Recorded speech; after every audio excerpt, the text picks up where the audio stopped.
Hi, this is Kerby Anderson. You know, each day we take on the tough issues and provide a biblical perspective to them. The topics we cover are wide-ranging: apologetics, theology, prophecy, creation and evolution, intelligent design, marriage, family, child-rearing, the millennial generation, trends in society, politics, economics, business, religious liberty, the Constitution, public policy, foreign policy, military policy, tensions in the Middle East, abortion, homosexuality, pornography, sexual ethics, media, technology, history, and America's godly heritage.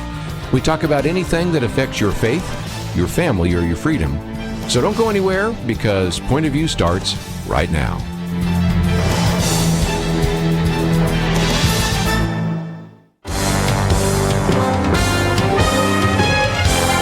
Across America, live. This is Point of View.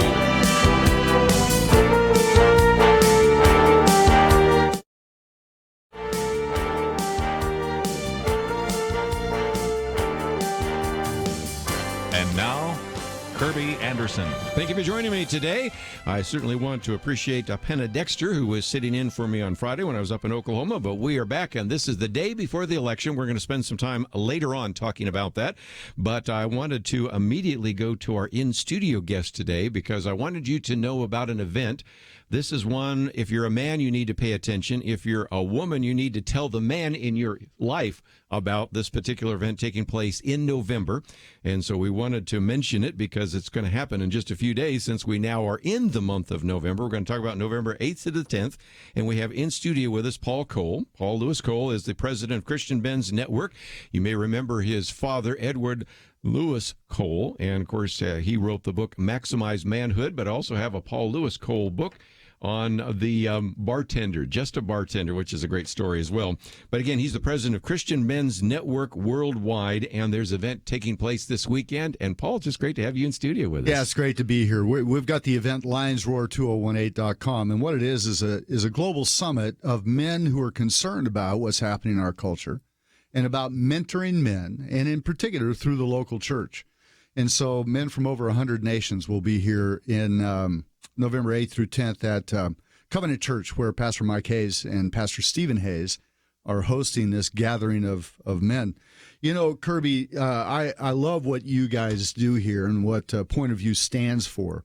And even before we came on the air, we were having kind of an old home week. We're talking about all the people we know in common. So you've been around for a long time. But the issue, you know, when we look at tomorrow's election, the issue that we're facing and the reason we're meeting as pastors and heads of networks, men from over 50 countries who will be here, the reason we're meeting is because we live in a world that's more concerned about the calorie content of their children's lunches than the character content of their children's hearts. Well said. Well said. So when you live in that kind of culture, Me Too comes out of that. Why? Because we've lived in a hashtag me world on the part of men for too long. So Me Too comes out of it because it's a response to the childishness of men. So we're meeting and gathering at Lions Roar 2018, and it's lionsroar2018.com. Bishop T.D. Jakes, Dale O'Shields from the East Coast, Stephen Mansfield, Dwayne Pickett, a number of thought leaders and world leaders. Eddie Leo, who just called me this morning from Jakarta, a church of 200,000 people there in Jakarta. Just amazing. You know, men from all over the world, serious men, we're going to gather for 3 days. This is not just a thing, hey, you come to a conference, you know, you kind of meet in the hallway, you listen to a few sermons. This is actually putting our hands to work. Mm-hmm. You know, if you will, it's not, we can't live anymore just on pretty Instagrams. We've got to have dirty hands. We've got to have people who do things, get stuff done.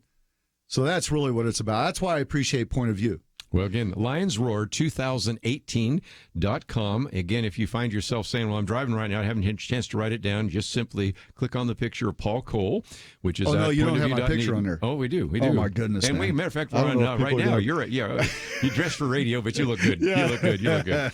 But again, we have that link there. So, first of all, Thursday, Friday, Saturday, the 8th, 9th, and 10th, a number of plenary sessions, of course, but also some intensive times of Business Success Summit, Pastors Roundtable, and a variety of other things. Talk about if somebody says, well, I didn't know about it till now. I'm ready to sign up, but what am I going to get when I walk in the door? We still have room for people who want to sign up. And when they walk in the door, here's what happens. We've got intensives, and like, for instance, the business. Yeah. I just talked to a man that, this morning whose business, multi-million-dollar business, in fact, hundreds of millions of dollars.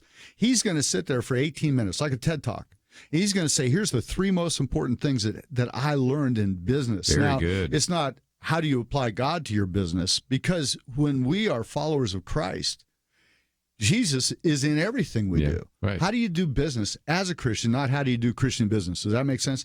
And then we've got breakouts. I think what really excited about for pastors. The pastors who will come, Kirby, will learn from pastors of some of the largest churches in the world. The men's pastor from Joel Osteen's church is coming. They've been doing Maximize Manhood for 8 years now, finding incredible results. Pastor of one of the largest churches in Mississippi, an urban church in Jackson, Mississippi, Dr. Dwayne Pickett. He'll be teaching and imparting the things I've learned. How do you grow strong men? How do you actually attract men? How do you keep their attention? How do we shift what's happening in culture today so that out of our churches, as the Bible says, actually flows living water rather than trying to get water to flow into church? How do we flow it out of our churches? How do we change communities? Well, and that's one of the questions that I wanted to ask you, because when you go to any church, and I speak in a lot of churches, you do as well, you see the women's ministry, it's always blowing and going because they have that steel magnolias connection. And so I've yet to see a women's ministry that isn't just knocking it out. But I've been in a number of churches, and you have too, I'm sure, where the men's ministry is still struggling. So this is a way to say, how can I put some energy, some enthusiasm, some nitroglycerin or whatever it is behind these men's ministry that sometimes needs some work? Yeah, well, what it's about is that, men don't follow a cause, they follow other men.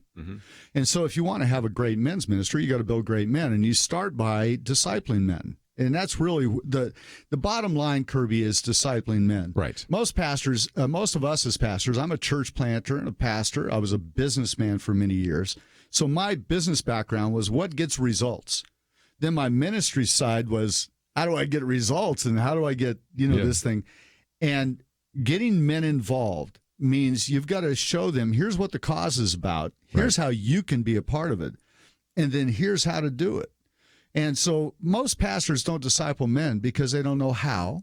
Right. So it's kind of like asking directions. We don't. Why? So I'll figure it out. Thank God for telephones now, phones that have GPS on them, right? And we don't.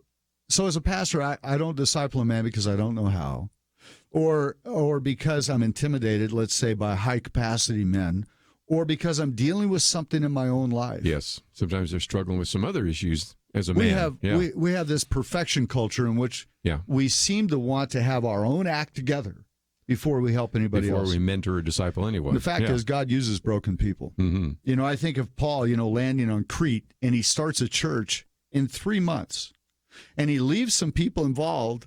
Think about this. This always cracks me up, Kirby, because Paul would start churches, and the pastor would be the guy who had been a follower of Christ for 3 months. Right. And then the elders would be those who came in 2 months ago. Yeah. And just, you're just one step ahead of those. And so it's the power and anointing of the Holy Spirit. And Paul would he had to write letters to them. Right. I mean, this is what discipleship's about. It's about getting guys moving. Men bond differently than women. Women bond face to face. Right. Over tea. Men bond shoulder to shoulder. I've heard that facing many a challenge. times. Yeah. So the fact is that what you have to do is give a man a job. Give him something to do. Give him some work. Give him some things to do. Here's the cause. Here's what we're doing. Here's why we're doing it. Yeah. So with Maximize Manhood and all of the books my father wrote, and then the other tools that we have, we've created a series of tools for pastors to use in small groups, and 12-week bites. And that's what we now have in the hands of 800,000 men all over the world in over 100 countries. Going to take a break. Every pastor, a successful disciple maker. Every Christian man, a strong disciple. We'll be right back.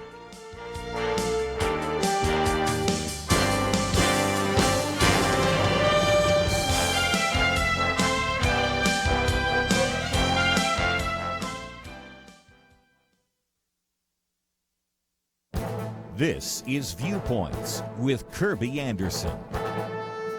Tomorrow's the election, so you may have already voted like tens of millions, but if you haven't, I encourage you to vote because your vote might make the difference. In the past, many groups circulated articles and emails talking about the importance of one vote. In the last few elections, we haven't needed these reminders because some of the elections in the last few decades provided numerous illustrations. For example, George W. Bush won the 2000 presidential election by the slimmest of margins. His election essentially was decided by 537 votes in Florida. He won re-election in the 2004 presidential election again by a very slim margin. He won the 20 electoral votes from the state of Ohio with 50.8% of the vote. Over the years, I've collected some stories of elections that resulted in a tie. You can't get any closer than that. Consider the story of Penny Pullen in Illinois. It turned out that it was a tie, and so they ordered a coin toss, and she lost in the coin toss. Later, she found out that many members of her church hadn't bothered to vote in the primary election, and they could have made a crucial difference. In 2006, there was an even more interesting story of an electoral tie. William Crawford and Jane Miller both received an identical number of votes in an election in Ohio. William Crawford was especially upset. You might ask why. Well, it turned out that his two sons failed to vote that day. His son Jim lives across the street from him. His other son Andy is a college student who lives at home with him. Neither took the time to go to the polls. Would the outcome of these elections be different if a few people in Penny Pullen's church had bothered to vote, or if either of William Crawford's sons had bothered to vote? Does one vote count? Just ask Penny Pullen or William Crawford. I'm Kerby Anderson, and that's my point of view. From Graceworks Pictures, Indivisible, based on the true story of Army Chaplain Darren Turner and his wife Heather. Rated PG-13. Now playing. IndivisibleMovie.com.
You're listening to Point of View, your listener-supported source for truth. Paul Cole with us today, and if you would like to join the conversation, you can certainly do so, 1-800-351-1212, or just sit back and listen for a few more minutes, and he will be heading out. We've got a congressional candidate coming in today, and as you might imagine, we'll be talking elections a little bit later, but if you are just joining us, talking again about the Christian Men's Network, and just before we went to the break, I mentioned one of their cut lines, every pastor a successful disciple maker.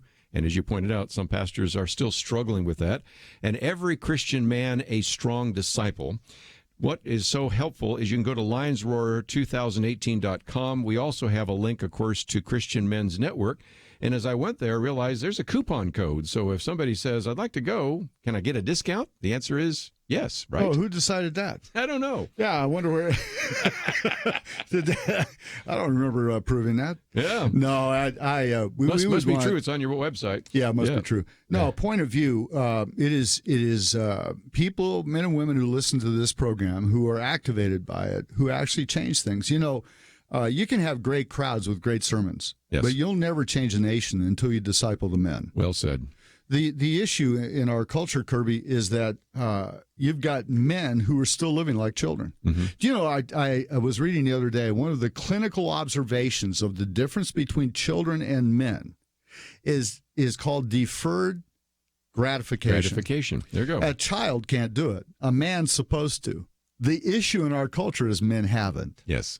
So that's where you end up with the 2008 financial crisis. Where'd that come from? You know, Michael Lewis says it started in Iceland. You've read all those things about that, talked about them on this program. But the fact is, it started in the hearts of men who wanted something for themselves, regardless of how it affected anybody else. That's called lust. Yeah. The Bible says it's lust. Also greed. Greed, well, it comes out of the sins. spirit of lust. Yeah. So now we're talking about what does love mean? Love means you embrace others. Love means you give without expecting a return. So when we meet at Lions Roar 2018 in Dallas here in Carrollton at Covenant Church this Thursday through Saturday. Great venue. When we meet there at that place, and those men who are coming to equip us, the Stephen Mansfield, T.D. Jakes, Mark Sharona, the other great leaders who are equipping us as men, stretching us, giving us greater capacity. It's really about putting things in the street, in the community, men who actually get stuff done. As a pastor, it's men who have your back, not a knife in your back. Yes. Okay? And so we've built a system where a pastor can say, I can take this, apply it. Doug Beecham, Bishop Doug Beecham, who's the head of the Pentecostal Holiness Churches worldwide, he'll be there with us. He's taken it, and they're beginning to put it in all of their churches because they found a system. It's like a man I was talking to the other day, a pastor, who said, I had a passion for reaching my men. I just didn't have a path. Yeah, it didn't have a mechanism. Yeah. So this is the path, and that's why we're meeting, in order to do that, Kerby. One thing I wanted to also mention, I did want to talk about growing men's ministries, but the other part of this, and you have this as well, a father's influence. And we've talked about this before, that I'd love to have you struggle with that a little bit as well, because we oftentimes see that young people don't go to church, even when mom's trying to take them to church. And what you found is the very same thing we found in talking with George Barn and others. If the father says we're going to church, they go to church. Changes everything. See, children won't always do what you say to do. Yeah. Children don't always listen to you, but they will always imitate you. So you have men saying, I don't know why my kids aren't successful. I had a man who was, we were playing golf. Well, he was playing golf. I was playing at golf. Yeah. and he was complaining about his kids. He was complaining about his children. And I said, and I told him that. And I said, children may not always listen to you, but they'll always imitate you. And he swore. And then he said, if that were true, they'd be successful, And only to find out over the next 6 months to a year that this man was having multiple affairs.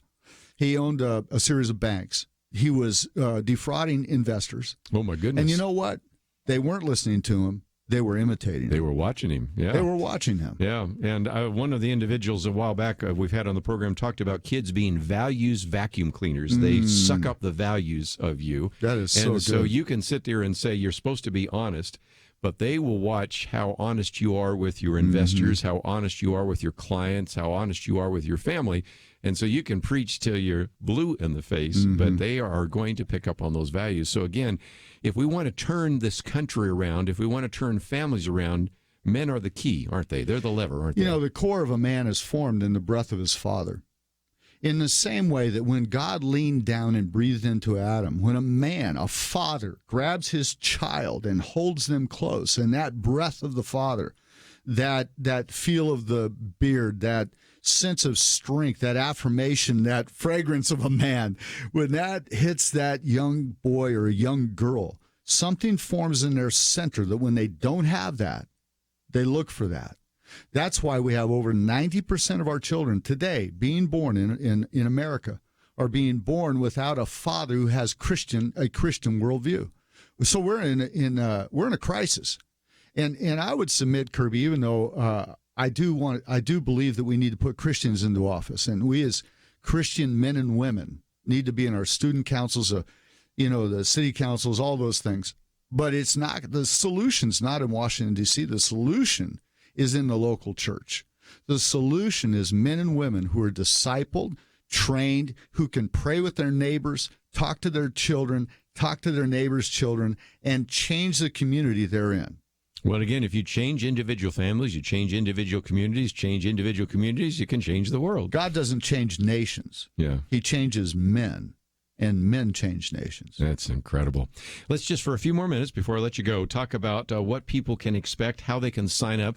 I assume you don't want people just showing up Thursday morning. You'd like to know they're coming. Yeah, there's a registration. We start around 12:30 on Thursday, November the 8th, and they're in Carrollton.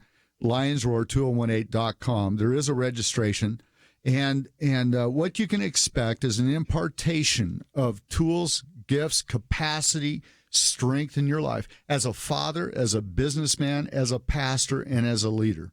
And again, I just look at this list, and many of these individuals, Stephen Mansfield, you just mentioned a minute ago, has been on the program, Jim Garlow. I can just go down this list of individuals that we've had on at one time or another, and to have all of them in the same place at the same time, this is really an incredible, like you said, global summit. And for our listeners here in Dallas, they can just drive to it. Anybody else listening to this, some of the people listening in Minnesota right now going, I'm going to have to get a plane flight in the next 2 days there here. Are men, but, look at it this way. What could you do over the next few days that would literally change the future of your church, of your ministry, of the things you've put your hands to, of your family? And so that's what this is set up for. It's set up to give you tools and the ability to get something done. And we believe in getting results. I mean, that's where it's at. We can do kumbaya and all that stuff. It's like when guys come to me, Kerby, and they say, I don't want to be in this men's small group. It's kind of, I'm not really into the little Bible study. I go, yeah, neither am I. Do you want to be successful? Well, yeah. That's what it's about. Oh. How do you want to drug-proof your children? You want to help them? Yeah, that's what it's about. Yeah. So that's really what we're doing, is giving tools for that. I appreciate what you do with Point of View, because it stirs us up and stirs us into action. That's what Lions Roar is about. Yeah. It's about putting our feet into motion and getting stuff done. One more time, let me talk about pastors for just a minute, because as I mentioned just a minute ago, you've got this pastors roundtable. Pastors, I'm just too busy. I don't have a chance to go to a conference. Well, how's your men's ministry doing? Maybe you need to go to the conference. Talk about that. What we've found, and we can prove this. I'm not just this is not just allegorical. This is actual. We've studied this, researched it. On average, when a pastor puts into motion a robust movement of men in their church, their income goes up over 20%. Because now a man's involved. Now he knows why he's giving, what it's about. We've seen the number of salvations, the number of volunteers. Pastor Joel Osteen told me, he said, when we had the floods, he said the one group out of our whole church, they got all these different ministries and groups, the one group that consistently showed up immediately was our Tuesday night Maximize Manhood group, the hundreds and hundreds of men who have been through there. Good. Because what we teach is maturity doesn't come with age. It comes with the acceptance of responsibility. Yes. So when a man accepts responsibility, it changes everything. This conference and summit, Kerby, is how to make that happen. Yeah. Well, again, the book, Maximize Manhood by your father, Edwin Lewis Cole. And, of course, I love the fact we've got one by you here. And I'm going to read this, and we'll see if we get you back talking about just a bartender. Yeah, well, unexpected people change the world. Unexpected people change the world. Because what we use as the thread of that, Kerby, was the life of Nehemiah. He was a cupbearer. Nehemiah was a cupbearer. I figured he was a bartender. Yeah. He's a bartender and a slave. Listen to this. This man's a bartender and a slave, and somehow he rebuilds a city that for 100 years no other man could do. How does that happen? That's incredible stuff. Again, lionsroar2018.com. Of course, we have a link to Christian Men's Network. And, Paul, it's just been a delight. Let's do it longer next time. Thanks for coming in today. Thank you, Kerby. God bless you and all the Point of View friends. Be right back with more.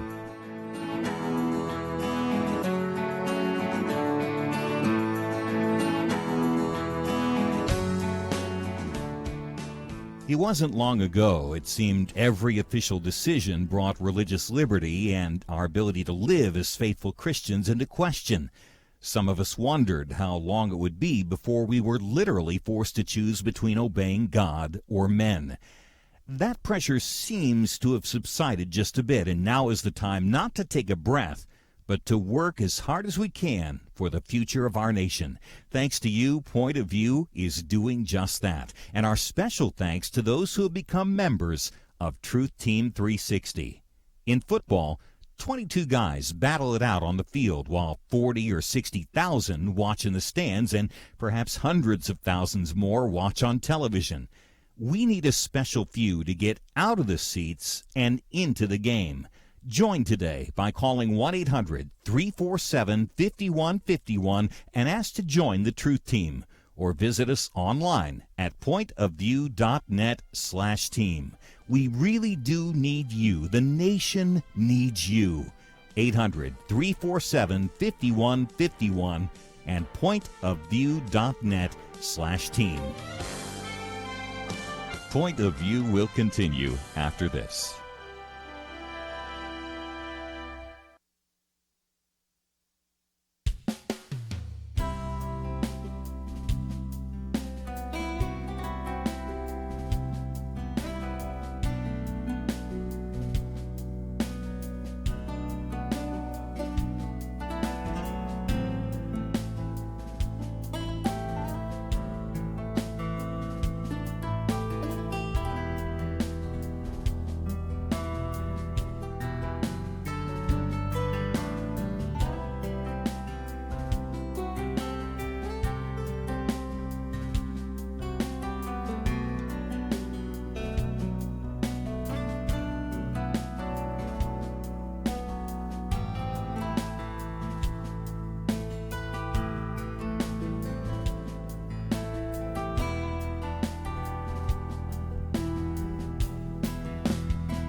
You are listening to Point of View. The opinions expressed on Point of View do not necessarily reflect the views of the management or staff of this station. And now, here again is Kerby Anderson. Back once again. Let me just mention, in just a few minutes, we're going to have Willie Billups in studio with us. He's on his way and is actually running for Congress in the 33rd Congressional District, and many of you are in that district, so I think you'd like to hear from him as well.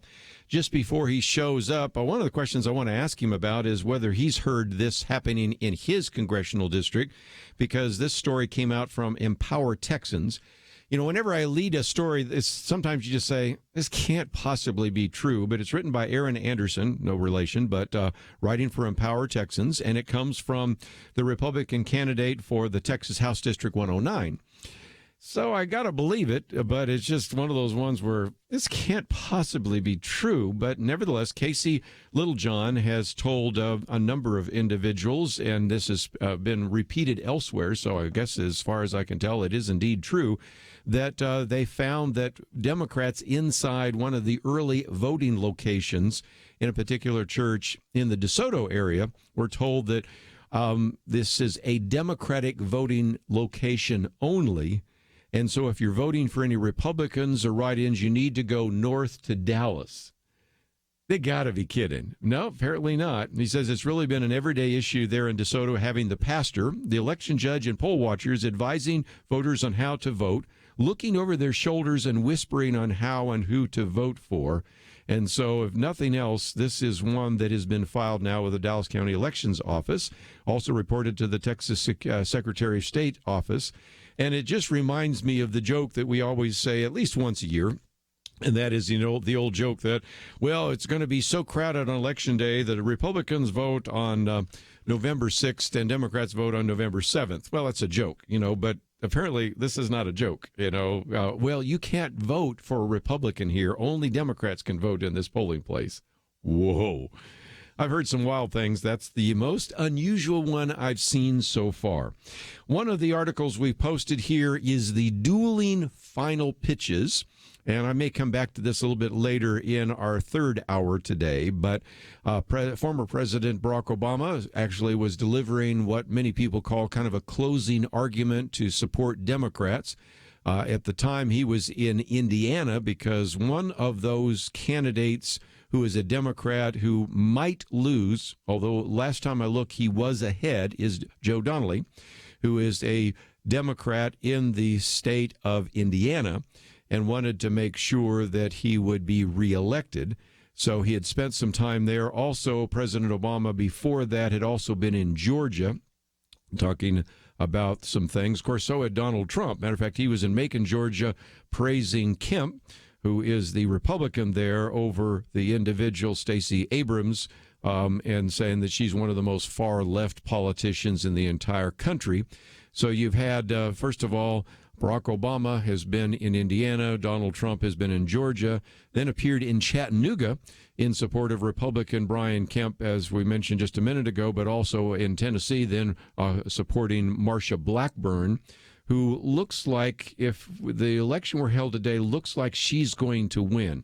Right now, you have a pickup in North Dakota that is Kramer over Heitkamp. Then you have the possibility of keeping Republican seats. Texas would be, of course, Ted Cruz. Tennessee would be Marsha Blackburn. Of course, Mississippi and some of the others, pretty straightforward. Then you come into all these close races. Missouri, Nevada, Arizona, Indiana, Florida, maybe Montana now, which all could determine whether or not you have a Democratic-controlled Senate or a Republican-controlled Senate. So those are a couple of issues we're watching right now. So anyway, one of the articles I've posted is an article that talks about the dueling final pitches. While I'm mentioning that, I forgot to mention the obvious, and that is, where is Donald Trump going to be tonight?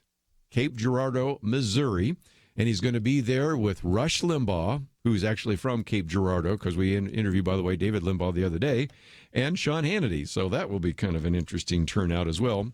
And so those are the races we've been looking at in the Senate.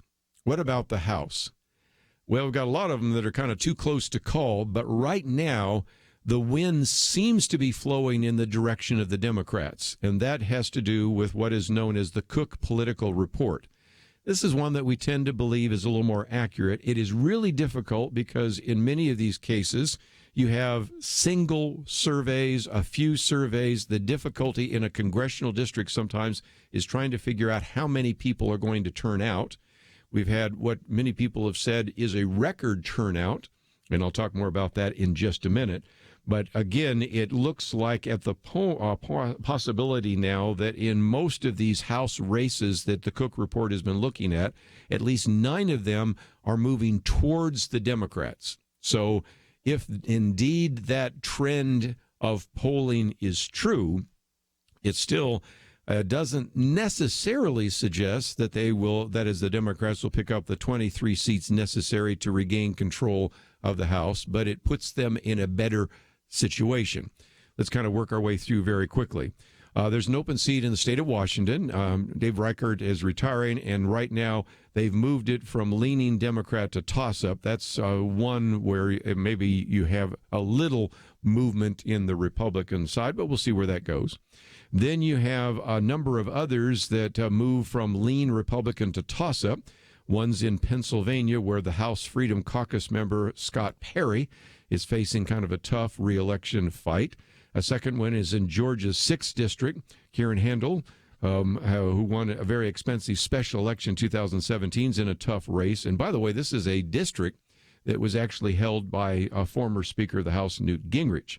The only race, though, that really seems to be shifting in favor of the Republicans was in Arizona District number 1, where the incumbent, Representative Tom O'Halloran, is facing a Republican challenger, Wendy Rogers, and that race has shifted from likely Democrat to leaning Democrat. Well, still, that doesn't necessarily mean the Republican wins there, so we'll see where that goes, but those are a couple of cases in which you're looking right now at the Cook Political Report, and reminding you one more time that this is the example of what sometimes takes place in the midterms, where you have generally, historically, that the particular party in power, say in the White House, loses seats in the midterm election. Typically, they lose about 24 or more. Of course, in 1994, that loss was even more significant and shifted power to Republicans in the House of Representatives for the first time in many years under Newt Gingrich and the contract with America. 23 seats that are currently Republican have to turn Democrat. And, of course, you already have one possibility of a Democratic seat might turn Republican. So we'll see where that goes, but it's a little bit of a guess. And for those of you that think, well, we should know where we stand Tuesday night. No, I think some of these races are going to be so close that I'm predicting that maybe 10, maybe 15 of these races will not be decided by Tuesday night. And some of them might even have a recount. So we'll see where that goes. But again, a lot of people are paying more attention to the Senate because if you were to bet right now, and I'm not a betting man, but if I were, I'd bet that the House may indeed become Democrat controlled and the Senate will remain Republican and might pick up. But a lot of that has to do with some of these other races. In places like Utah and certainly in North Dakota and in Mississippi and others, it's already over. I'm thinking pretty much that even though there was a thought that there might be the possibility of a Republican pickup in West Virginia, I think that's pretty much over as well. Minnesota's over. New Jersey, as much as people talked about it, I think that's over. So we're really now looking at essentially about 6 races in the Senate that will determine in large part whether or not you have a Republican-controlled Senate or a Democratic-controlled Senate. And those, of course, as we just have mentioned so many times before, but let's mention them again, one of those has to be, of course, Missouri, because when we look at Missouri, that is a situation which you have Josh Hawley running against Claire McCaskill. You have Nevada, and that one is Heller and Rosen. You have Arizona, which, again, is surprising to me that McSally is not winning over Sinema, but nevertheless, that's the case. Of course, we just talked about Indiana just a minute ago, and that would be Braun over Donnelly or Donnelly over Braun. And then, of course, you have Florida, which I'm not necessarily putting in that other 6, but just to be fair, let's at least say that Scott and Nelson is the other case. Let's take a break, though. We now have, after the break, Willie Billups in studio with us, and we're going to talk briefly about his campaign in the 33rd Congressional District, and that'll be an opportunity to spend some time talking with him about a very important race for those of you in the mid-cities. Let me just mention, for those of you that kind of like to pay attention to other races around the country, a little bit later we're going to be talking in the third hour with John Cox, who is a businessman, not a politician, he likes to say, but an individual running for governor in the state of California. So we'll see where all that plays out as well. So let's take a break. If you would like to know a little bit more about some of the issues we've been discussing, they are in some of the articles we've posted on the website, pointofview.net. Let's take a break. We'll be back with more right after this.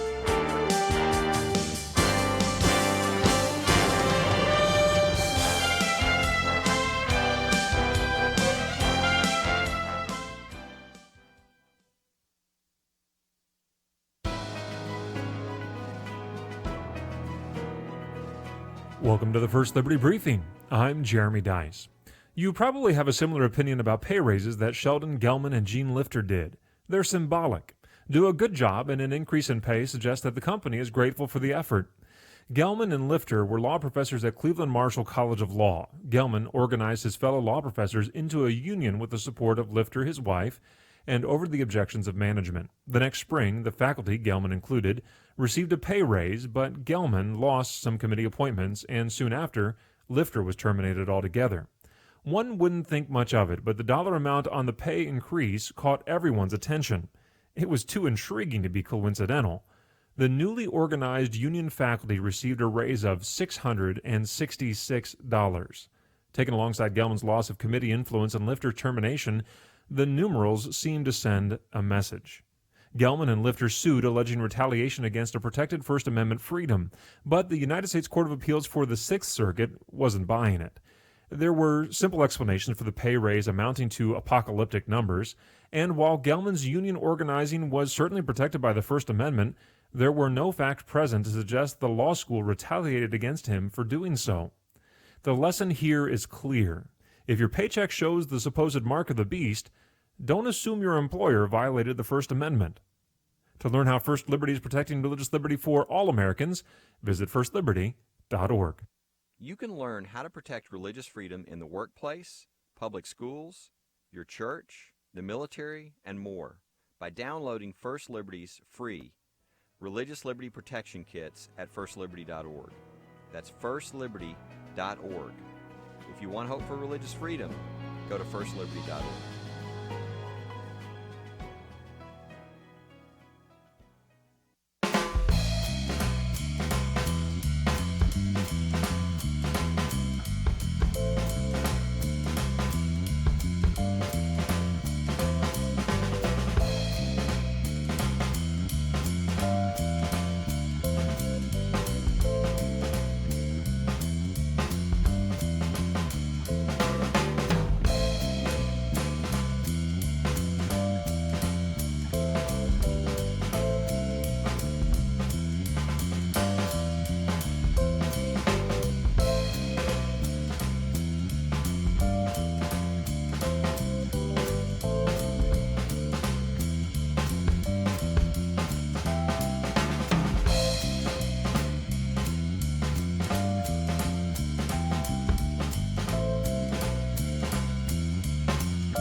Now, back to Point of View, your listener-supported source for truth. Back once again, Willie Billups in studio with us today, and he is running for Congress in the 33rd Congressional District, and this is an individual I wanted you to have a chance to hear from.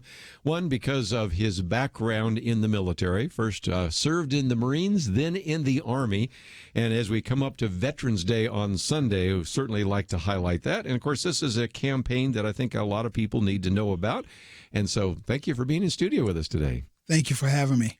Let's, if we can, talk about the 33rd Congressional District. It's Grand Prairie all the way over to kind of the mid-cities. So give people an idea of whether they're in your district and whether they could vote for you. Okay, so the district, we'll use 35W and 35E as the boundary. Starting in 35W, is coming from the Meacham Field all the way down in Fort Worth, all the way down to right before you get to Burleson, Forest Hill, Oak Cliff, Forest Hill, Everman, right, and it stops at Burleson. Then it comes east, and it goes into the southern portions of Holtham City.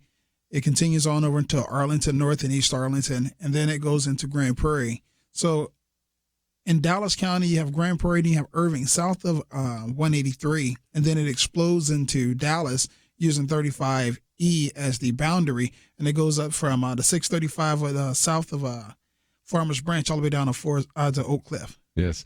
And as a district, last time I looked at it, it seemed like it was very Hispanic, It is. Yeah, talk about that. So the demographically, the largest segment of the largest demographic group in the district is the Hispanic community with about 65%. So again, that brings me to some of the issues that you talk about. Of course, you're known as being pro-life, pro-free enterprise, a number of other things. Also, as a veteran, first of all, thank you for your service. First don't in thank the me. I had a great Marine time. and Army as well. And that's really one of the themes that runs through your campaign, isn't it? It is. It is. I'm very, very extremely grateful to have served. I am proud to have served. I look forward to the people electing me to serve again in a different capacity. But if it hadn't been for some of the things that, some of the exposure, some of those opportunities that took place in the military, maybe I would not have been here today. So I'm extremely grateful. The Marine Corps and the Army did a great job. The Marine Corps gave me the foundation as a young enlisted Marine, and then moving on to the Army to become an officer and a pilot that really refined me and taught me a lot more on a different level. I might just mention we have a link to your website, Billups for Congress, and one of the things is there's a video there, and I would encourage some people to maybe watch the video. It's about 2.5 minutes long, and then there's a share button so they can put it on their Facebook page or Twitter page. They may say, well, I'm not in the 33rd Congressional District, but I know somebody that is. Or if I post it up there, somebody that does says, well, I didn't even know that he was running. You probably run into that a few times, haven't you? Run into that a few times. One of the biggest things is people don't realize the 33rd Congressional District, when you look at Tarrant and Dallas County, it's the largest district in those two counties. I know. It spans over both of them. So a lot of people don't realize if they're in West Dallas or mostly western part of Dallas County, in the eastern portions of Tarrant County, they're probably in the district. Yeah. So, again, that's one of the things that they need to pay attention to. And, again, I think we have a district map that's available for people as well. But talk about a couple of the issues that you have felt are really key front and center, because you're running against an individual that has served in the past in the Texas House and in Congress. And obviously you say, I can do a better job and I can represent some of the people in this district a lot better. Tell us why. I believe that I can represent the people better because I'm not even going to get into my opponent. I just don't think that the district is being represented well as a whole. The needs of the people and what the people really desire is not being addressed.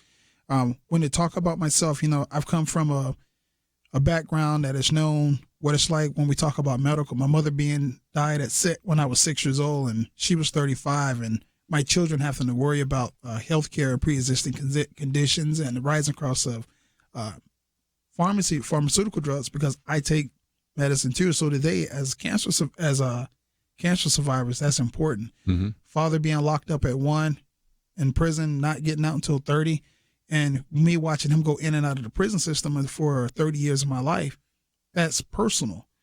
I'm a former single parent, and that's something that I probably don't talk about as much as I should.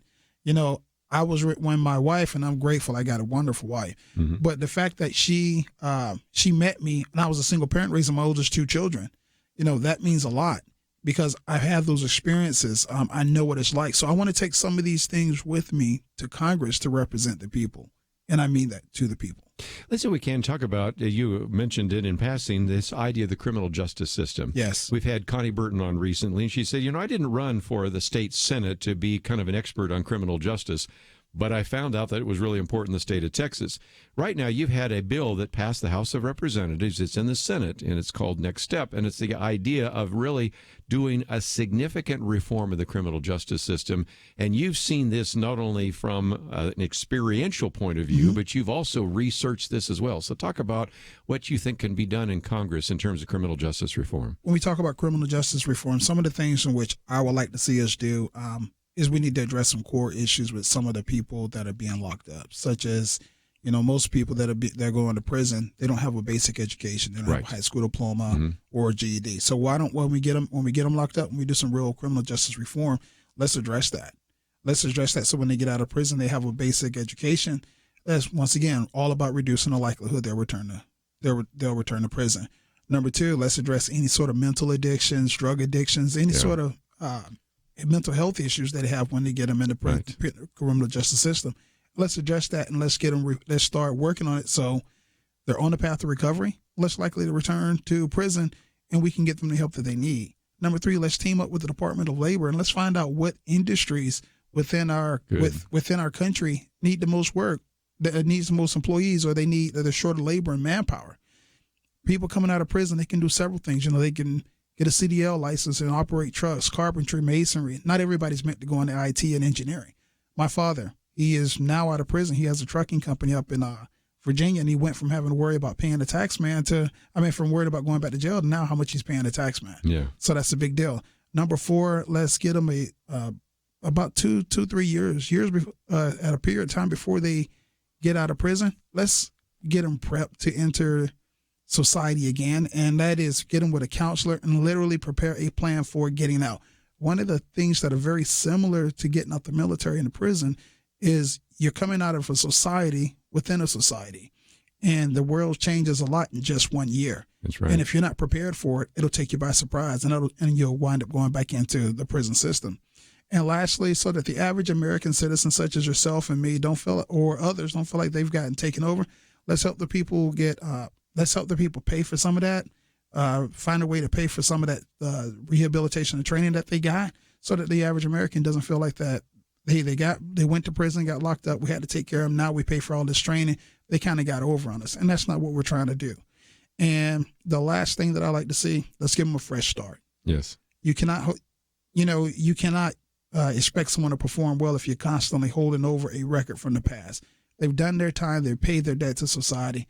Let's give them a fresh start so they can be a productive member of society and continue to move the society along. And that way, right there, I'm all about free enterprise.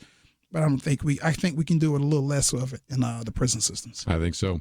Again, we have a link to BillupsForCongress.com, and you can find out more about some of the things he said about veterans. I know you're really concerned about the teen dropout rate in high school, and that relates to that. And, of course, the criminal justice system, of course, 100% pro-life, and you can learn all the various issues that he is involved with. Sorry that we didn't have a chance to spend more time with you, but I did want at least to let people know that if they're in the 33rd Congressional District, or they know someone that is, tell them about that. Maybe post that video of you on the website, and that will give you some visibility. So thanks for coming by today. Thank you for having me. Again, Willie Billups, 33rd Congressional District. Don't forget to vote tomorrow, and I hope that if you're in that 33rd District, you check out the website we have on our website right now at pointofview.net. Let's take a break. We have a lot more to cover right after these important messages.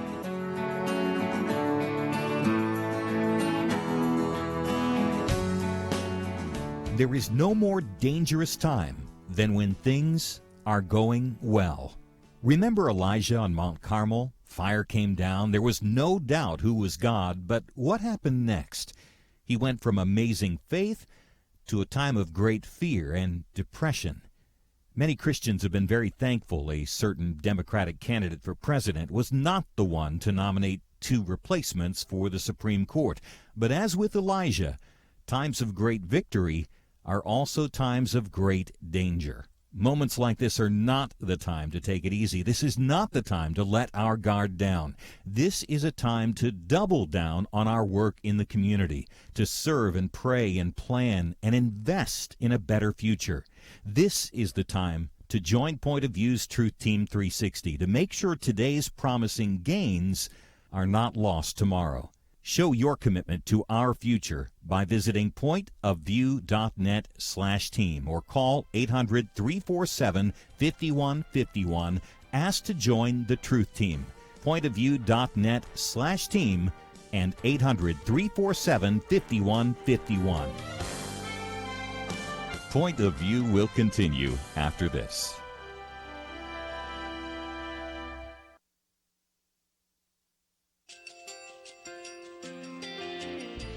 I just want to thank you so much for all the wonderful programming you have. You're just absolutely fantastic. I recently started listening to Point of View, and I really found it interesting because of the different subjects you cover. Thank you for that. I really appreciate everything that you do in keeping us informed. Thank you, Kerby, for everything that you have been doing. I appreciate all the work that you're doing, advocating for the Word of God. Thank you so much.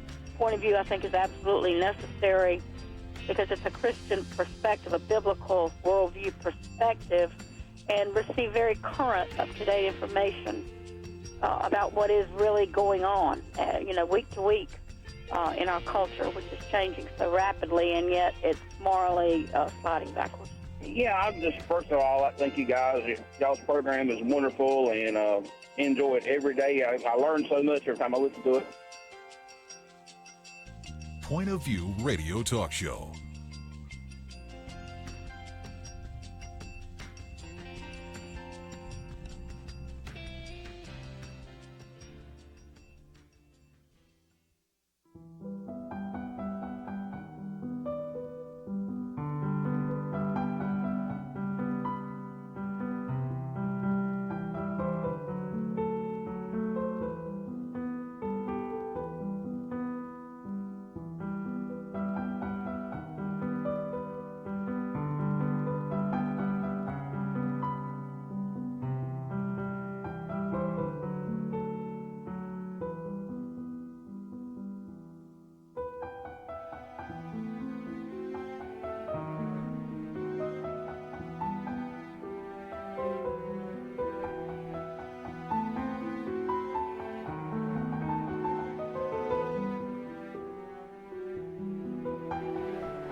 Hi, this is Kerby Anderson. You know, each day we take on the tough issues and provide a biblical perspective to them. The topics we cover are wide-ranging: apologetics, theology, prophecy, creation and evolution, intelligent design, marriage, family, child-rearing, the millennial generation, trends in society, politics, economics, business, religious liberty, the Constitution, public policy, foreign policy, military policy, tensions in the Middle East, abortion, homosexuality, pornography, sexual ethics, media, technology, history, and America's godly heritage. We talk about anything that affects your faith, your family, or your freedom. So don't go anywhere, because Point of View starts right now.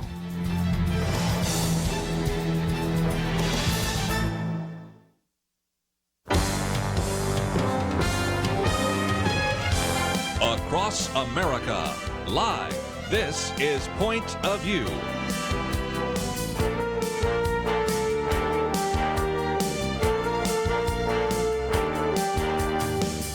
And now, Kerby Anderson. Thank you for joining me today here on Point of View. I certainly want to thank Penna Dexter for covering for me on Friday when I was up in Oklahoma speaking, and I am grateful for the fact that you have joined us today. It's the day before the election.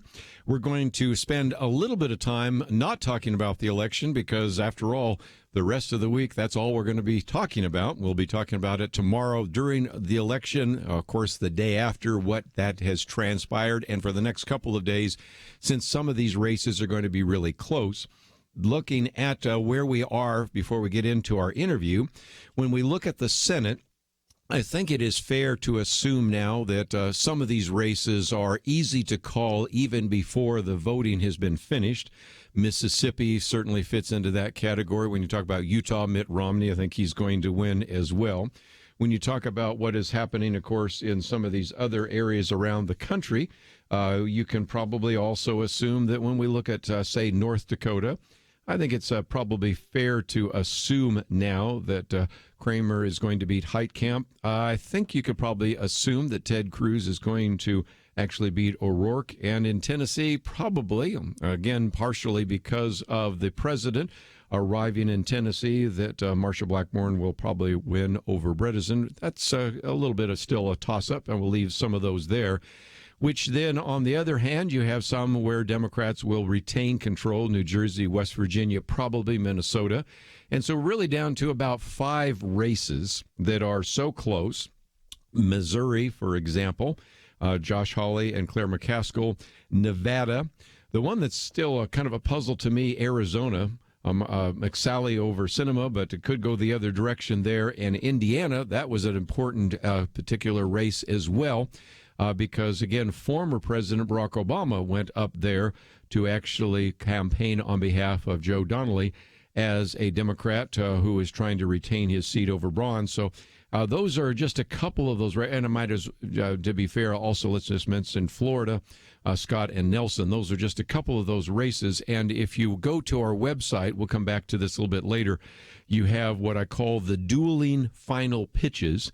And that is where former President Barack Obama made the case for, in this case, Donnelly up in Indiana, and also praised him and wanted to actually endorse him, even though some people have said that Donnelly lately has sounded more like Trump than Obama on those issues. Kind of interesting there. And at the same time, of course, you have President Trump, who went to Georgia and dealt with that particular race there for Kemp.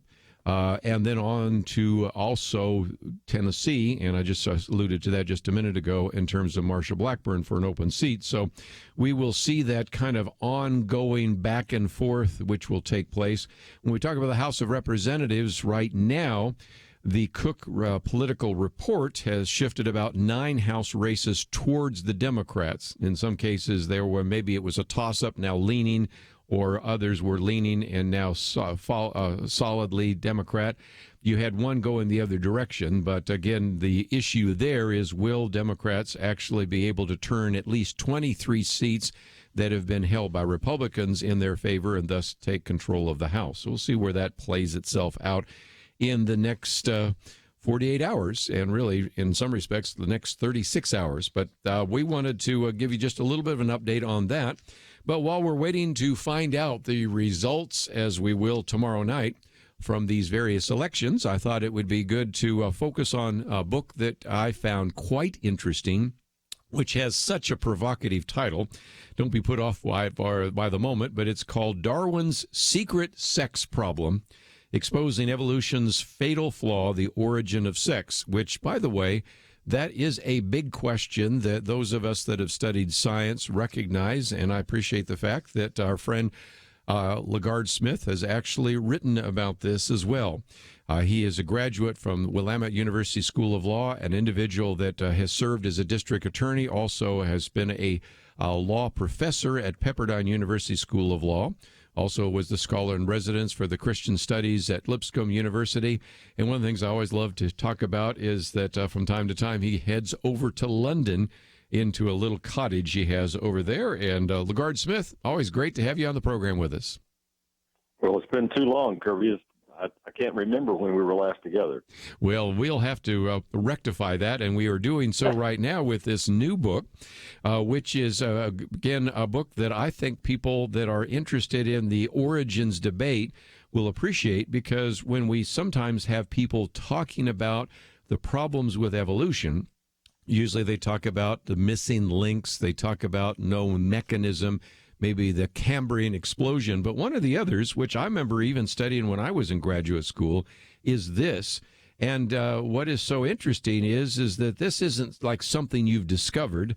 After all, there's even a phrase that is used to describe this. So tell us a little bit more, I guess, first, how a lawyer began to research some of these areas in science. Well, it's interesting, Kerby, that I may be a lawyer, but of course, as you know, I've spent many, many years writing mostly Christian books, and so I've been wearing two hats. The hat that sort of prompts the Christian books gives me the motivation to look into issues like evolution. But that's not the reason that I wrote this. It wasn't to forward the philosophical debate so much as to say, hang on, before we have the philosophical debate, let's get to the scientific facts behind the evolution creation argument. And I don't know how long it's been, Kerby, since I first thought about this, but I realized somewhere along the way that one of the most fresh and powerful arguments against evolution was taking evolution on its own terms, not looking at the scriptures, not looking at the Bible, not looking at Genesis, just taking a scientific approach to it. Darwinism, in whatever form it might be, old Darwinism, neo-Darwinism, whatever, it's got a problem that is not just problematic, but it is fatal. And it is known quietly by the scientific community as the queen of evolutionary problems. They know there's a real problem with it, but they're not willing to admit how fatal it actually is. And that problem is the problem of the origin of sex, because the slow, gradual mechanism of natural selection could never have moved, first of all, from mitosis to meiosis. And for people who don't understand those terms, it's from the asexual replication, which is kind of a cloning process.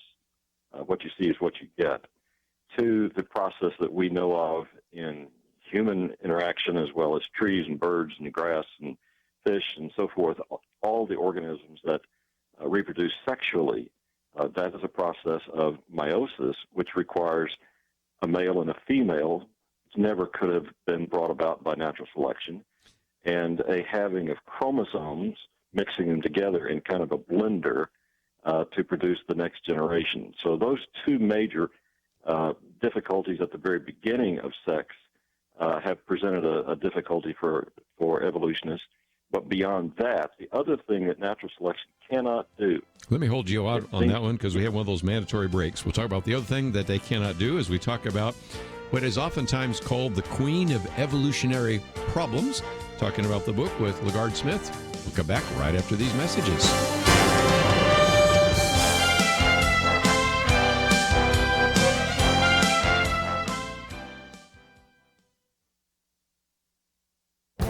This is Viewpoints with Kerby Anderson. Tomorrow's the election, so you may have already voted like tens of millions, but if you haven't, I encourage you to vote because your vote might make the difference. In the past, many groups circulated articles and emails talking about the importance of one vote.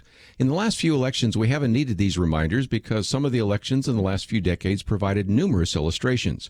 For example, George W. Bush won the 2000 presidential election by the slimmest of margins. His election essentially was decided by 537 votes in Florida. He won re-election in the 2004 presidential election again by a very slim margin.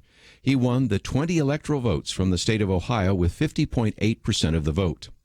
Over the years, I've collected some stories of elections that resulted in a tie. You can't get any closer than that. Consider the story of Penny Pullen in Illinois. It turned out that it was a tie, and so they ordered a coin toss, and she lost in the coin toss. Later, she found out that many members of her church hadn't bothered to vote in the primary election, and they could have made a crucial difference. In 2006, there was an even more interesting story of an electoral tie. William Crawford and Jean Miller both received an identical number of votes in an election in Ohio. William Crawford was especially upset. You might ask why. Well, it turned out that his two sons failed to vote that day. His son Jim lives across the street from him. His other son Andy is a college student who lives at home with him. Neither took the time to go to the polls. Would the outcome of these elections be different if a few people in Penny Pullen's church had bothered to vote, or if either of William Crawford's sons had bothered to vote? Does one vote count? Just ask Penny Pullen or William Crawford. I'm Kerby Anderson, and that's my point of view. From Graceworks Pictures, Indivisible, based on the true story of Army Chaplain Darren Turner and his wife Heather. Rated PG-13. Now playing. Indivisiblemovie.com.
You're listening to Point of View, your listener-supported source for truth. You know, the Bible says, in the beginning, God, but if you believe in evolution, in the beginning, sex did not exist. And that's why we're talking today about Darwin's secret sex problem, exposing evolution's fatal flaw, the origin of sex.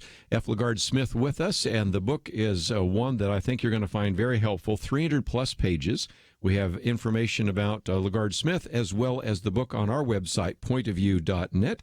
And again, this is what is oftentimes referred to, even by evolutionists, as the queen of evolutionary problems. And you talked about some of the problems, but we wanted to give you a chance, LaGard, to finish some of the other issues involved with that as well. Well, the other major problem, which the reason for that title, by the way, Kerby's Secret Sex Problem, it's not a secret in one sense, in that there are books and articles where they're trying to desperately find some way to understand and explain the origin of sex. But the second thing that natural selection could never possibly have done is never once addressed. It's so secret, it's never once addressed by evolutionists. And here's the problem, that every species, and let's remember what a species is, it's an organism primarily determined by the fact that, unlike any other of millions of sexually reproducing organisms, cannot reproduce by that method with any other of those millions of organisms. So how do we get the very first male and female compatible in their chromosomes and sexual apparatus and reproductive processes? How do you get the very first compatible male and female for each of those sexually unique species? Because they would have to have the first male fully formed with all the sexual organs there, the very first female fully formed with female sexual organs that are compatible, you'd have to have that in the very first generation of each of the unique species in order to get to the next generation, in order to get to any supposedly higher species along the line of evolutionary descent. So this problem is the second one, and in some ways it's easier to explain to people because everybody understands you'd have to have a male, you'd have to have a female, they'd have to be in the same place, they'd have to have the same equipment, they'd have to have the same reproductive capabilities. And evolutionists absolutely have refused to recognize the simple logic of that. And if it's true that natural selection cannot provide that, then the whole theory of evolution breaks down. In fact, it would violate Darwin's own test. Darwin said if it could be demonstrated that any complex organ existed which could not possibly have been formed by numerous successive slight modifications, my theory would absolutely break down. And so when you're talking about half of a male sexual organ or half of a female sexual organ that's absolutely required in its fullest completion, it does you no good. You can't get to the first generation, much less to the second. I might just mention that in Chapter 3, you do talk about this idea as it relates to Michael Behe's book, Darwin's Black Box. He uses the idea of irreducible complexity and uses that to talk about, things like the various kinds of small organisms and organs and things of that nature at the microscopic level. But it applies just as well to this idea of sexual mating. And so whether you look at the whole issue of a flagellum or a cilia or whatever, ribosomes or all sorts of things in the cell, or whether you look at the sex organs, the argument is still the same. And Darwin was hoping that he would eventually find, or that someone else would eventually find answers for that. And yet to this very day, I will sometimes, after I speak on the subject of origins, have people ask this very question. Well, if indeed you have these simple organisms, these simple celled creatures that are splitting and as a result are using asexual reproduction, how did we move from asexual reproduction to sexual reproduction? In a sense, that's what you devoted 300 pages in your book to try to answer. And so far, no scientist has even come up with a plausible answer, have they? Well, to them, Kerby, in all fairness, they believe that there are possible explanations for moving from asexual to sexual. They don't talk about that last point that I made at all, but they do spend a tremendous amount of time and spill a lot of ink trying to explain that. And there's lots of theories that have to do with how you might move from one to the other gradually, but they cannot identify the gender problem in the first place. Mm-hmm. How do they get gender? How do you get gender? Asexual? Yes. Mm-hmm. Yeah, if you don't have gender, you're not even going to get to any possibility of moving to meiosis. And what's interesting is that they will give you all sorts of theories, possibly where this happened, maybe, could have been, but in the end, every one of them say, but we don't know. We don't know.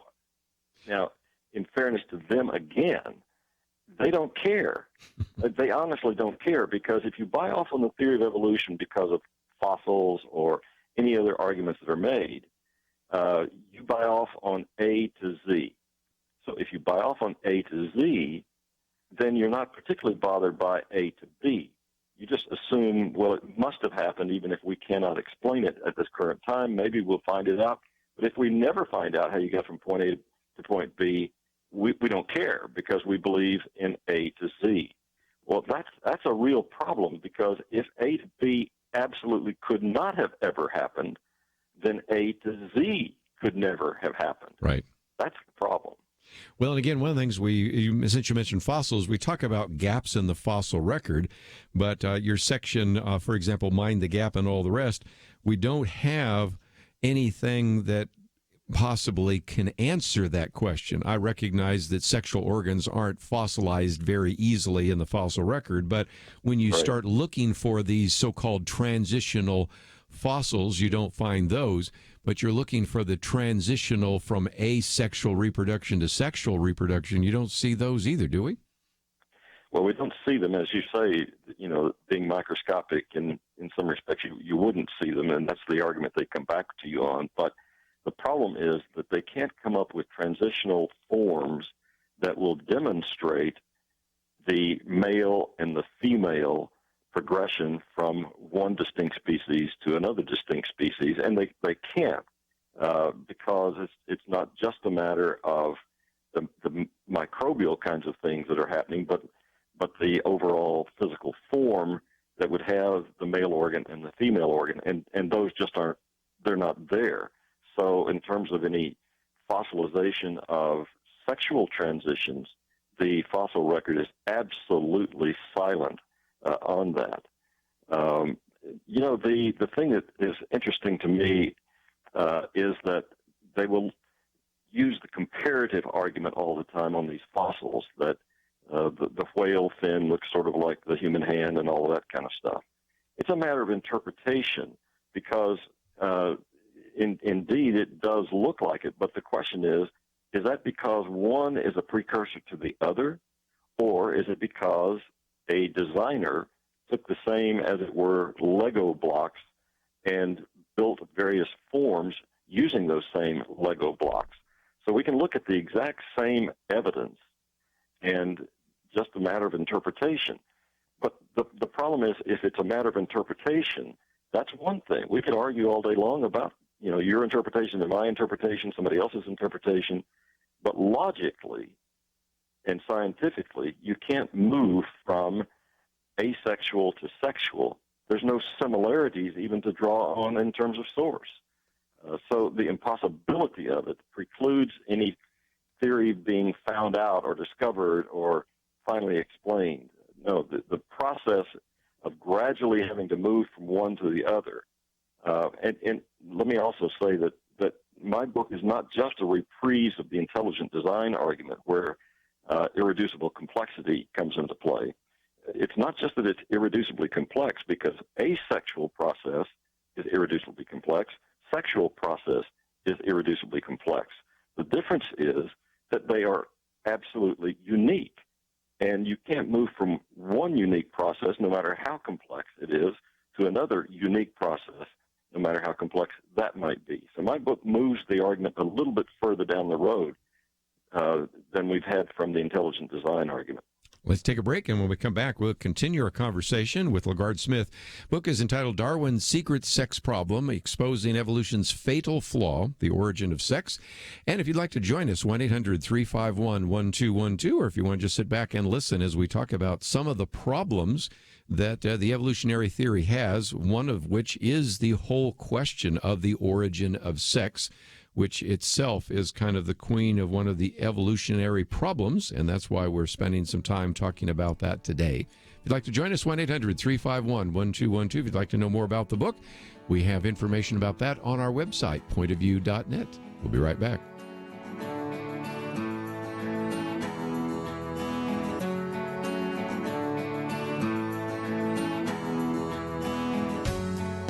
Protect the health of the nation. Join the Point of View Truth Team. Pointofview.net/team. Pointofview.net/team. Or call 800-347-5151.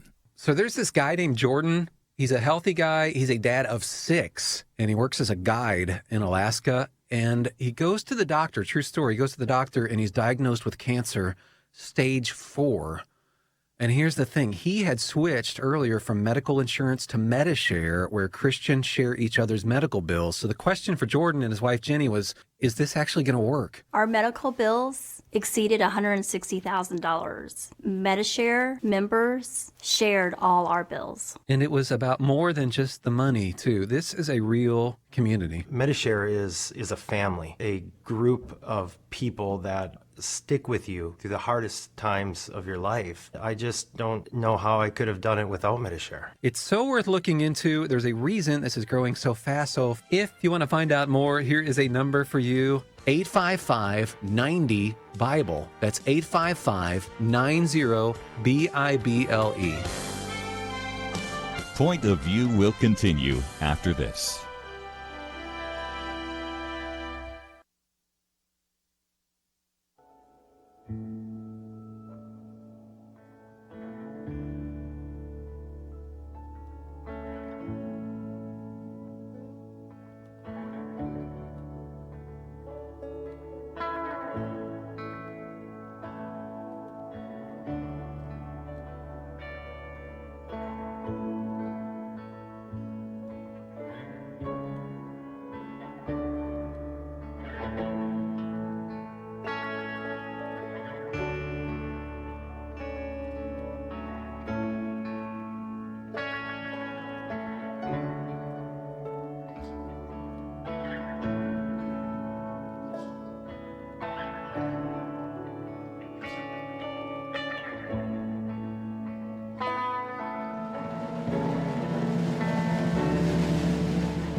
You are listening to Point of View.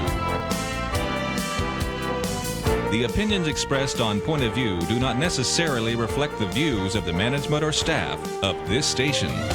And now, here again is Kerby Anderson. Continue your conversation today with LaGard Smith. If you would like to join us, 1-800-351-1212, talking about his book, Darwin's Secret Sex Problem, Exposing Evolution's Fatal Flaw and the Origin of Sex. And LaGard, before we get back into some of the details of your book, I thought we might look at it philosophically for a second, because as people read through your book, obviously you quote from Charles Darwin, but you also quote quite a bit from the so-called new atheist, Richard Dawkins in particular. And that's one of the reasons that you wrote this as well, because if indeed you accept evolution and you believe that everything is a result of mass, energy, chance, and time, if we're just more evolved creatures on this planet with no divine direction, it has some consequences to our ethics and even our society, doesn't it?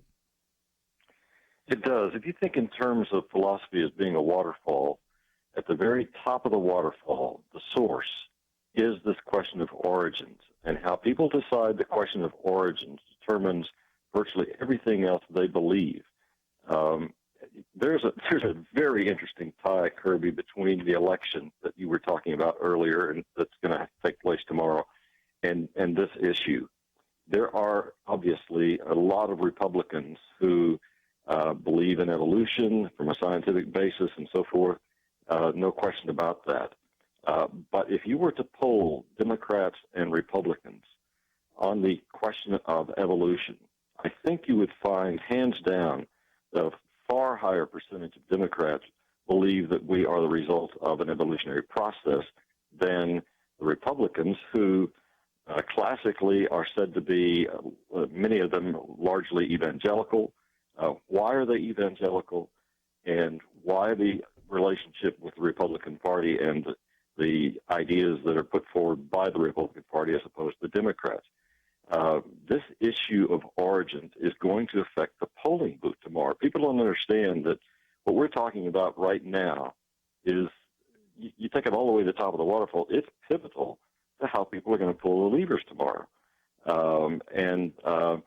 We fail to understand the connection between certain philosophical assumptions and political outworkings of that. It's a huge issue that is sort of the elephant in the room. We don't understand it. We don't talk about it. Nobody on the campaign trail is going to bring this up, but it's there. The connections are there, and we get this idea of being created versus merely showing up on the planet haphazardly. We get one of those in our brain, and it controls everything else that we think about. The question of afterlife, the question of morals, the question of civility, all of these things flow from our understanding of how we came here to be on this planet and how this planet came to be.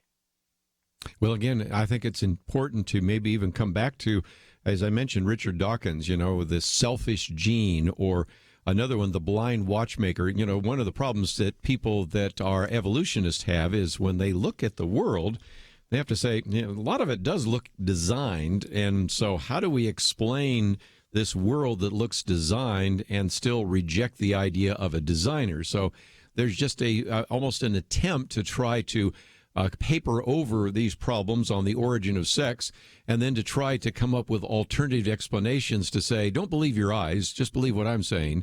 Because if you look at Romans 1, it says that when we look at the creation, we see a creator. And if anything, we should recognize that there is evidence which we see around us for the existence of God. And so if you're an atheist, you got to come up with some alternative explanations, don't you? You do, but Kerby, here's where we've really got to pull back and look at what's happening dynamically here. Richard Dawkins is the most outspoken, militant atheist, sure enough. But if you start looking into evangelical churches even today, and certainly mainstream churches, but you look at evangelical churches, there is a pandemic of young people leaving the church, leaving faith, yes, becoming atheists. They're not necessarily militant atheists, but they're practical atheists. They no longer have faith, and they have been taught the Bible, but because the Bible says that God created things instantaneously, how is that going to match up with what they believe to be the credibility of the accepted consensus in the scientific community that we didn't come about that way? And so there is the connection there, too, with young people today who would even claim perhaps to still be Christians, and yet they're confused because of this problem of what they hear in the classroom, even on Christian university campuses today. They're being taught in the biology class that we came about by chance random forces. Then they go to their Bible classes and are told that some ancient religious document says otherwise. Well, what are they going to believe? Who are they going to believe? And the Bible comes out second. So, and the other thing is you can no longer quote from Genesis or the Bible to say, well, look, God created us this way, because the Bible doesn't matter anymore. Why? Because evolution is accepted behind the scenes even by believers. So if evolution is accepted, then the credibility of the Bible and the necessity of a God to bring about a divine creation, all that's out the window. We are in a period where even some of our leading theologians have bought off on evolutionary creation, which is the old theistic evolution argument, that God created, but he did it through the process of the kind of evolution that's in our textbooks in biology classes, again, not only on secular campuses, but in Christian college campuses. Nobody seems to figure it out that if you tell kids that this is how it happened, when in fact it's bad science, not only is it bad science that shouldn't be shoehorned into Genesis because it doesn't need to be shoehorned into Genesis, it's bad science.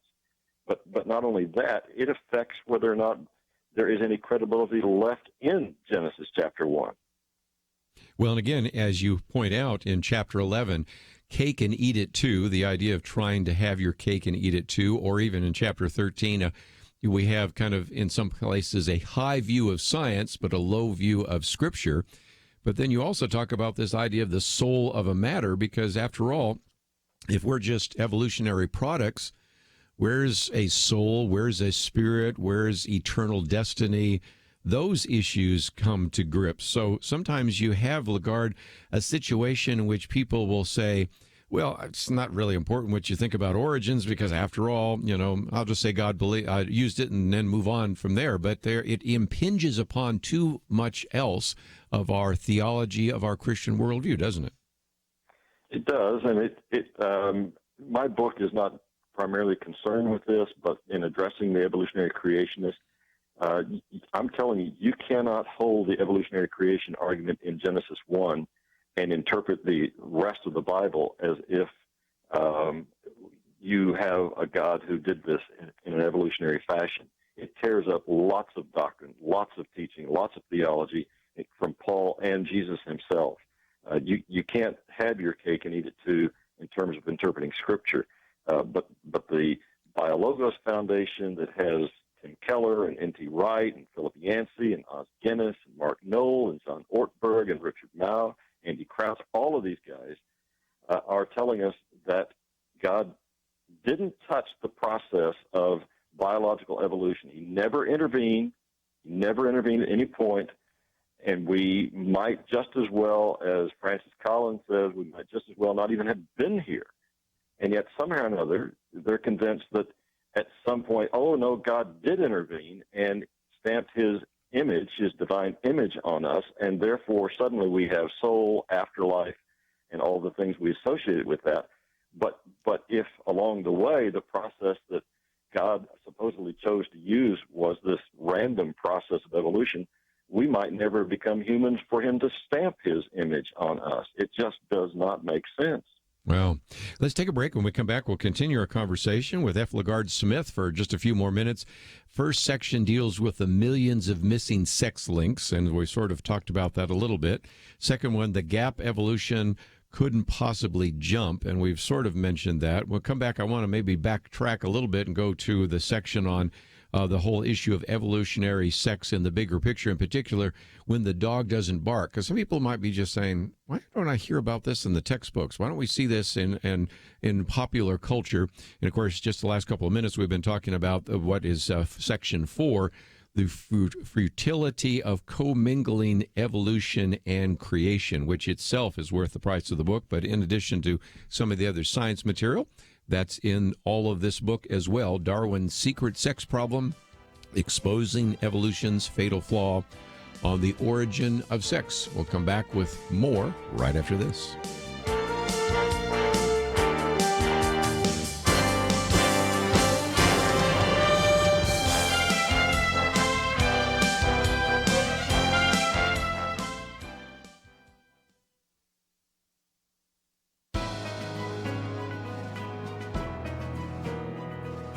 Welcome to the First Liberty Briefing. I'm Jeremy Dice. You probably have a similar opinion about pay raises that Sheldon Gelman and Gene Lifter did. They're symbolic. Do a good job, and an increase in pay suggests that the company is grateful for the effort.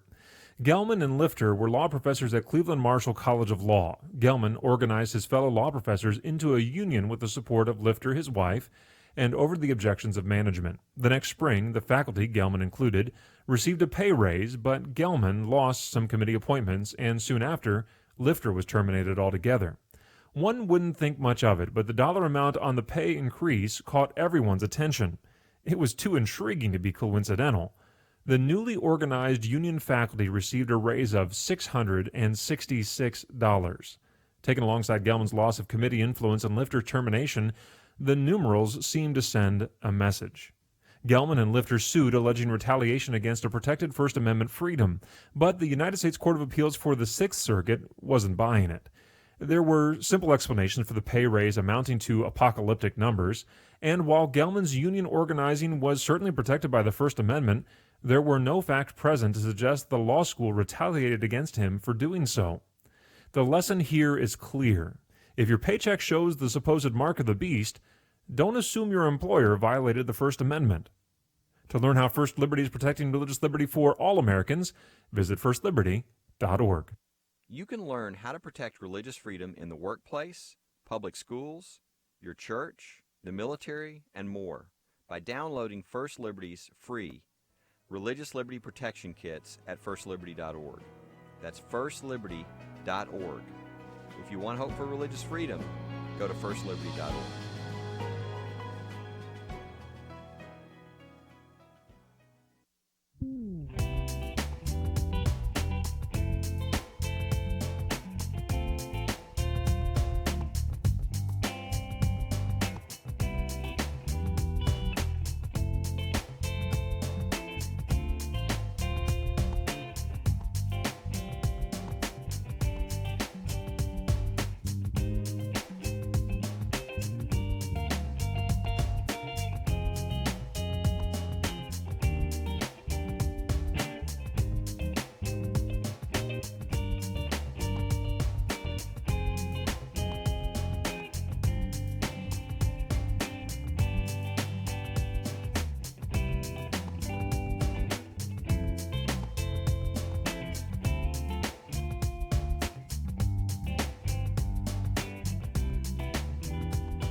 Now, back to Point of View, your listener-supported source for truth. Back for a few more minutes. LaGard Smith with us today as we talk about, again, the origin of sex and really how this is one of the queen issues of the evolutionary problems. But one of your chapters talks about when the dog doesn't bark, and it gets into the fact that some people listening, LaGard, are saying, I've never heard this before. You know, I've thought about it before. It's crossed my mind. I may even had one of my kids ask me about this. But I can open up my textbooks that my kids have at school. I can look on all sorts of different websites talking about evolution and even type in words like problems with evolution. But this one just doesn't seem to show up. Any thoughts about that? Yeah, I have lots of thoughts about that. Why you wrote the book, actually. Yes. Yeah, exactly. first thing, let's talk about those textbooks, because you just take any standard biology textbook, and let's say in chapter 6, they'll talk about asexual replication, and they'll explain the process of mitosis and how there's exact copying going on and so forth. Then you might get in chapter 7 or chapter 8 an explanation of sexual reproduction, human sexual reproduction, and also in fish and trees and grass and so forth. But they'll talk about meiosis and how that's radically different from mitosis. Now, meiosis has some parts of mitosis in it, but it goes beyond in the sense that it introduces male and female, it has gender, and then there has to be this division of chromosomes, which, interestingly enough, is always half, whatever the species, is always half from the male and the female, in order to get to not something that's a clone, but something that is absolutely unique. You and I and everybody else and everything that is reproduced sexually is unique. And that is a quite different process from mitosis. But there's no mention in between those chapters of how you got from one to the other. And then there's a chapter, let's call it chapter 13 or 14 later on in the book, that will explain, supposedly, the entire process of evolution from start to finish. And in that chapter, of course, there's absolutely no mention of the gap between mitosis and meiosis. If you don't have sexual reproduction sorted out evolution-wise, you cannot get to the process of lower to higher organisms, resulting in the kind of chain of evolution that you are being told took place from microbe to man. And the most interesting thing in terms of the dog not barking, and by the way, the dog barking comes from Sherlock Holmes. He's telling Watson he knows who did it because the dog didn't bark, and the dog didn't bark because he knew the person who came into his presence there, and so he didn't bark, and that's how Sherlock Holmes knew. So we're talking about, the dog that doesn't bark is Darwin. He talks about sexual selection, and he talks about all sorts of things that sort of nudge up to the problem. His grand theory, though, founders on this problem of moving from asexual to sexual. And he never once seriously addresses that issue. And you can't say, well, he didn't know anything about genes or anything like that. Listen, he knew about male and female. He knew about how babies come. He knew about all the things that would have to be present to ask the simple question, how do you get sexual reproduction? And he never once went there. And I think the reason is because he knew that if he did, his elegant theory would just be left in tatters. And it's interesting because again, I wouldn't recommend that people sit down and read Origin of Species because, well, unless you have insomnia, because it'll put you to sleep pretty quickly. But again, he spends time addressing the Cambrian explosion, trying to come up with explanations that he spends a fair amount of time talking about the eye, because that's back to that idea of a very complex organ, which isn't functioning unless you have all the parts together. And so there are a lot of issues that he tried to say, these are possible things that could be used against my theory, but here are my logical explanations. But like you said, the one place where the dog doesn't bark, and the reality is where it doesn't bark as well in any of the literature, any of the textbooks and all of that, is what you wrote your book about, because it's so difficult and it's so puzzling that you don't have to have an advanced degree in science to say, if you need male and female, how do you go from something that's asexual to something that is sexual? Meiosis and mitosis are the technical words for it, but I think everybody goes, well, how did sex develop? How did it evolve? And once you head down that road, you recognize that sometimes we're trying to compromise with a theory that still has significant problems with it, and we would be better if we were, as Christians, tackling some of the issues like you have in your book. Wouldn't you agree? Well, of course I do. I just think we need to stop and take a real breather here, because most of the arguments that we've used against evolution, we who are believers, have come from Scripture. But again, in this generation, Scripture can't trump science. This is a scientific generation, and so you can't start quoting Scripture if belief system you already have has accepted scientific evolution, because if scientific evolution is true, it doesn't need God and it doesn't heed God. And so any reference to a book that pretends to be about God and his creation or from God to explain his creation is discounted automatically. So you can't use the Bible to prove to this generation, if you can't use the Bible to prove to this generation that we didn't come about by this chance random process, then what do? Well, you go to the chance random process itself and show that there's a fatal flaw in it. There's lots of them, actually, but this is the one that, to me, is the brightest line, that is the biggest focus that you can put on something. You bring this argument to people who are not well-versed in science or religion, as far as that goes, and you can see their eyes light up. They get it. They understand it. It's an argument that works. It certainly does. Let me just mention, we're just about out of time. I wanted to point people to your website. It's LaGard Smith, or LaGardSmith.com. I guess it is just LaGardSmith.com. But again, you don't have to even spell it all out, because we have a link there. There's a way in which they can purchase the book. There's a way in which they can contact you. You, of course, have videos, a bookstore, and other resources. But talk about, for just a minute, what people will find when they land on your website. Oh, I don't have a sophisticated website. They'll find out a little bit about me, and that's not terribly exciting. They'll see my books, which are varied. Most of them are more Christian in nature. This one is the one that jumps into science. They'll see the Daily Bible, which is the NIV in chronological order, which I arranged, and they'll see some other books that I've written. But the main one I want them to get right now, because it's so pivotal to our current political and social and otherwise situation, is this one, Darwin's Secret Sex Problem.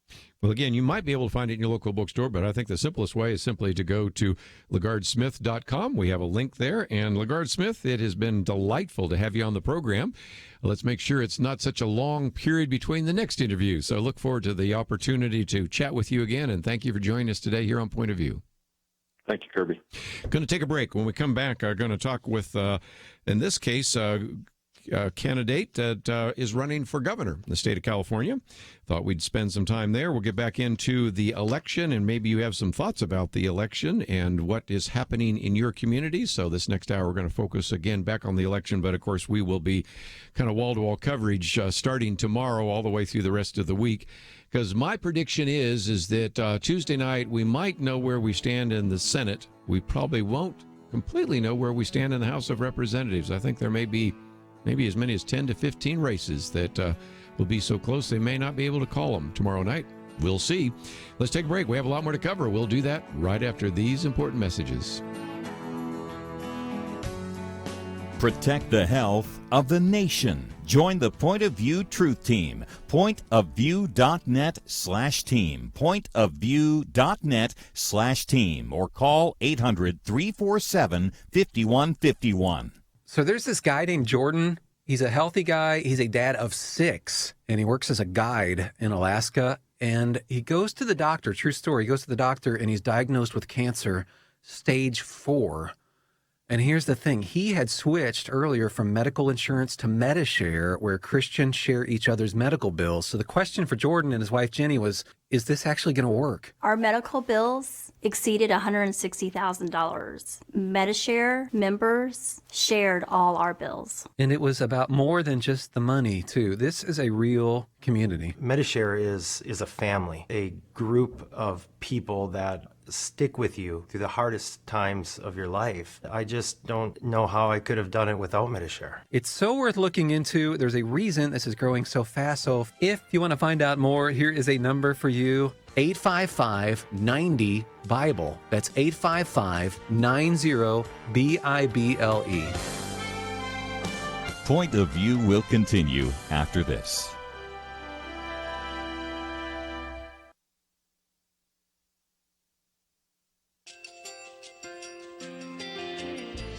I just want to thank you so much for all the wonderful programming you have. You're just absolutely fantastic. I've recently started listening to Point of View, and I really found it interesting because of the different subjects you cover. Thank you for that. I really appreciate everything that you do in keeping us informed. Thank you, Kerby, for everything that you have been doing. I appreciate all the work that you're doing, advocating for the Word of God. Thank you so much. Point of view, I think, is absolutely necessary because it's a Christian perspective, a biblical worldview perspective, and receive very current, up-to-date information about what is really going on, week to week in our culture, which is changing so rapidly, and yet it's morally sliding backwards. Yeah, I'm just, first of all, I thank you guys. Y'all's program is wonderful, and enjoy it every day. I learn so much every time I listen to it. Point of View Radio Talk Show.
Hi, this is Kerby Anderson. You know, each day we take on the tough issues and provide a biblical perspective to them. The topics we cover are wide-ranging. Apologetics, theology, prophecy, creation and evolution, intelligent design, marriage, family, child-rearing, the millennial generation, friends and society, politics, economics, business, religious liberty, the Constitution, public policy, foreign policy, military policy, tensions in the Middle East, abortion, homosexuality, pornography, sexual ethics, media, technology, history, and America's godly heritage. We talk about anything that affects your faith, your family, or your freedom. So don't go anywhere, because Point of View continues right now.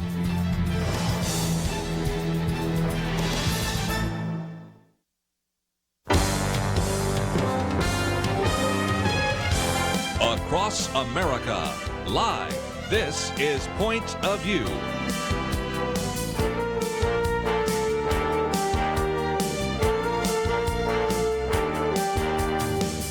And now, Kerby Anderson. This hour, we're going to spend some time looking at some of the races across the country, and we focused a lot of our time and attention, because this is a national program, on the Senate races, and a lot of them are coming down to a couple of key races in Missouri and Nevada, Arizona, Indiana, Florida, to mention a few. And then, of course, we've also looked a little bit at some of the House races, and the Cook report that came out today suggests that maybe about 9 House races have switched more for the Democrats. But for just a few minutes, I wanted to also talk about the governor's races, and we've certainly been watching those with some interest in places like Georgia and Florida. Many of them are sort of a foregone conclusion, like New York and Texas. But I thought it would be helpful to you to hear about a governor's race in the state of California. We have a number of listeners in California as well. So we bring to the microphone the Republican candidate for the gubernatorial race in California, John Cox, who is described as a businessman and not a politician, has worked as a CPA, running for governor to take California back from the special interests that he believes actually own politicians in Sacramento. We have a link to his website if you would like to follow that as well. It's johncoxforgovernor.com. John Cox, thank you for joining us for a few minutes here on Point of View. Yeah, Kerby, great to be with you. Really appreciate it. First of all, tell us how the campaign is going. My father ran for California Assembly. Of course, back then we had a governor by the name of Ronald Reagan. You might remember him. And it's a little different in California than it was when I was growing up. But it is a difficult state because it's so wide and so diverse. So how's the campaign going? Well, you know, it's still the same great weather, Kerby, that you experienced. And Ronald Reagan was a great man. He's the guy that led me to the Republican Party. I grew up a Democrat, and he talked about California as well as the U.S. As that city on a hill, that wonderful city. And, you know, that's biblical in many ways as well. And let me tell you, this state has been run downhill by this political class in Sacramento, as you described it, the special interests. I think there's an appetite for change out here, Kerby, and that's why I think I am going to win tomorrow. I've got people all over the state praying for this change. We've got more evangelical Christians, you know, in California than any state except Texas, Kerby. And I think they're going to make their voice heard along with a lot of other hardworking Californians who are finding it almost impossible to afford the quality of life that they want in this state. And that's what I'm going to do, is deliver people a much better, affordable quality of life. Well, again, you and your opponent, Gavin Newsom, have been kind of barnstorming the state and making your closing arguments. We've kind of heard his closing arguments. What are your closing arguments for some of the listeners? And recognize, again, we have people outside of the state of California, but they sometimes say, what has happened to California? It used to be the Golden State, but it seems to have some problems. So talk about some of the points that you've been making over the last couple of days in your campaign. Well, you know, people around the nation know that California has gone off the rails, so to speak. The homeless situation here is a national disgrace, as well as a state tragedy here. We have the worst business climate in the country. I'm sure people know that in the rest of the country. And these are all big issues for this race. the cost of living is clearly the most important one. Our education system, which used to be one of the best in the country, is now down near the bottom of the list. Our road system is not at all what it used to be. A gallon of gas out here now, Kirby, has eclipsed $5 a gallon in some parts of the state. And I think people in other states can identify with beleaguered Californians who pull up at a pump and see it's $5 a gallon and say, my Lord, I'm only going to be able to give a half a tank today if I want to be able to feed my kids tonight. That's the kind of thing that's going on in this state. And I think people are at a breaking point. I really believe after 8 years of Jerry Brown being the governor, they're looking for change. And that's what I'm going to deliver, a more affordable lifestyle, addressing a housing crisis that's gotten out of hand, and the cost of gasoline, electricity, and a lot of other things that have just gone out of sight. If you go to your website, one of the things you talk about is I can fix the housing shortage. So whether you're in California or many other places around our country where we have listeners in a number of different states, I think we're broadcasting today in 42 different states, a lot of places are struggling with the housing shortage. You have some solutions for California that I think also could be exported to other parts of the country. What are they? Well, yeah, and frankly, the problems in California are also similar to those in New York and Illinois and a whole bunch of other states.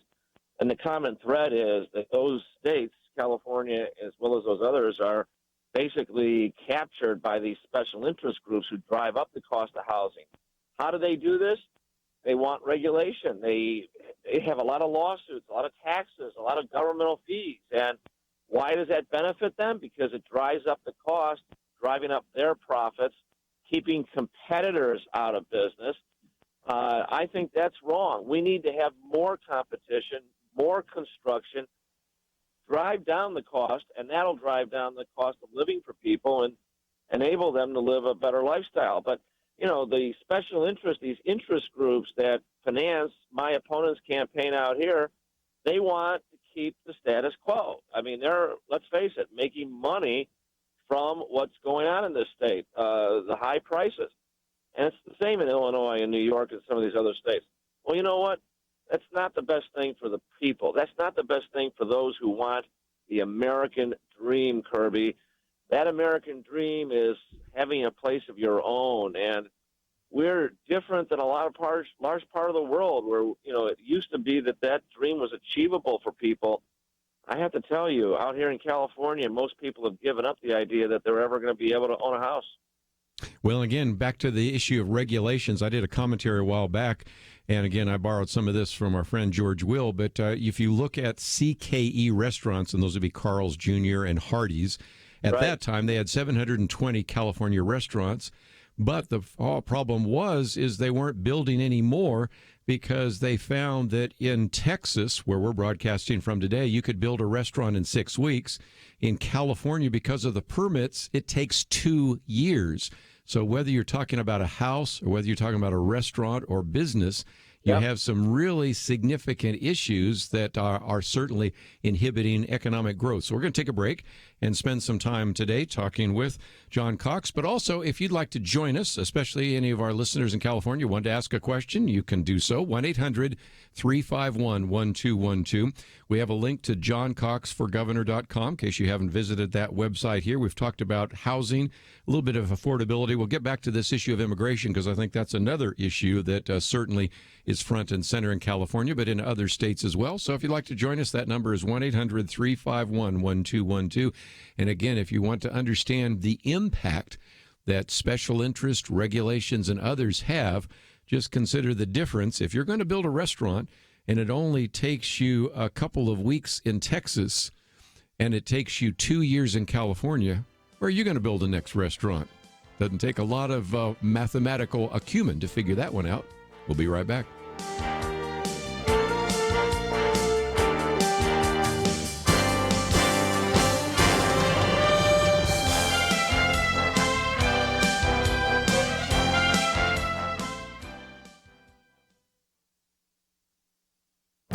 This is Viewpoints with Kerby Anderson. Tomorrow's the election, so you may have already voted like tens of millions, but if you haven't, I encourage you to vote because your vote might make the difference. In the past, many groups circulated articles and emails talking about the importance of one vote. In the last few elections, we haven't needed these reminders because some of the elections in the last few decades provided numerous illustrations. For example, George W. Bush won the 2000 presidential election by the slimmest of margins. His election essentially was decided by 537 votes in Florida. He won re-election in the 2004 presidential election again by a very slim margin. He won the 20 electoral votes from the state of Ohio with 50.8% of the vote. Over the years, I've collected some stories of elections that resulted in a tie. You can't get any closer than that. Consider the story of Penny Pullen in Illinois. It turned out that it was a tie, and so they ordered a coin toss, and she lost in the coin toss. Later, she found out that many members of her church hadn't bothered to vote in the primary election, and they could have made a crucial difference.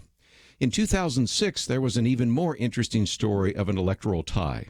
William Crawford and Gene Miller both received an identical number of votes in an election in Ohio. William Crawford was especially upset. You might ask why. Well, it turned out that his two sons failed to vote that day. His son Jim lives across the street from him. His other son Andy is a college student who lives at home with him. Neither took the time to go to the polls. Would the outcome of these elections be different if a few people in Penny Pullen's church had bothered to vote, or if either of William Crawford's sons had bothered to vote? Does one vote count? Just ask Penny Pullen or William Crawford. I'm Kerby Anderson, and that's my point of view. From Graceworks Pictures, Indivisible, based on the true story of Army Chaplain Darren Turner and his wife Heather. Rated PG-13. Now playing. IndivisibleMovie.com.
You're listening to Point of View, your listener-supported source for truth. We'll talk about some of these governors' races for just a minute, and that's why we have John Cox on here. We've been watching Georgia and Florida, talked a little bit about New York and Texas, and of course we can get to Ohio and some of the others, but California, very significant, and we wanted to give you a chance to hear from him.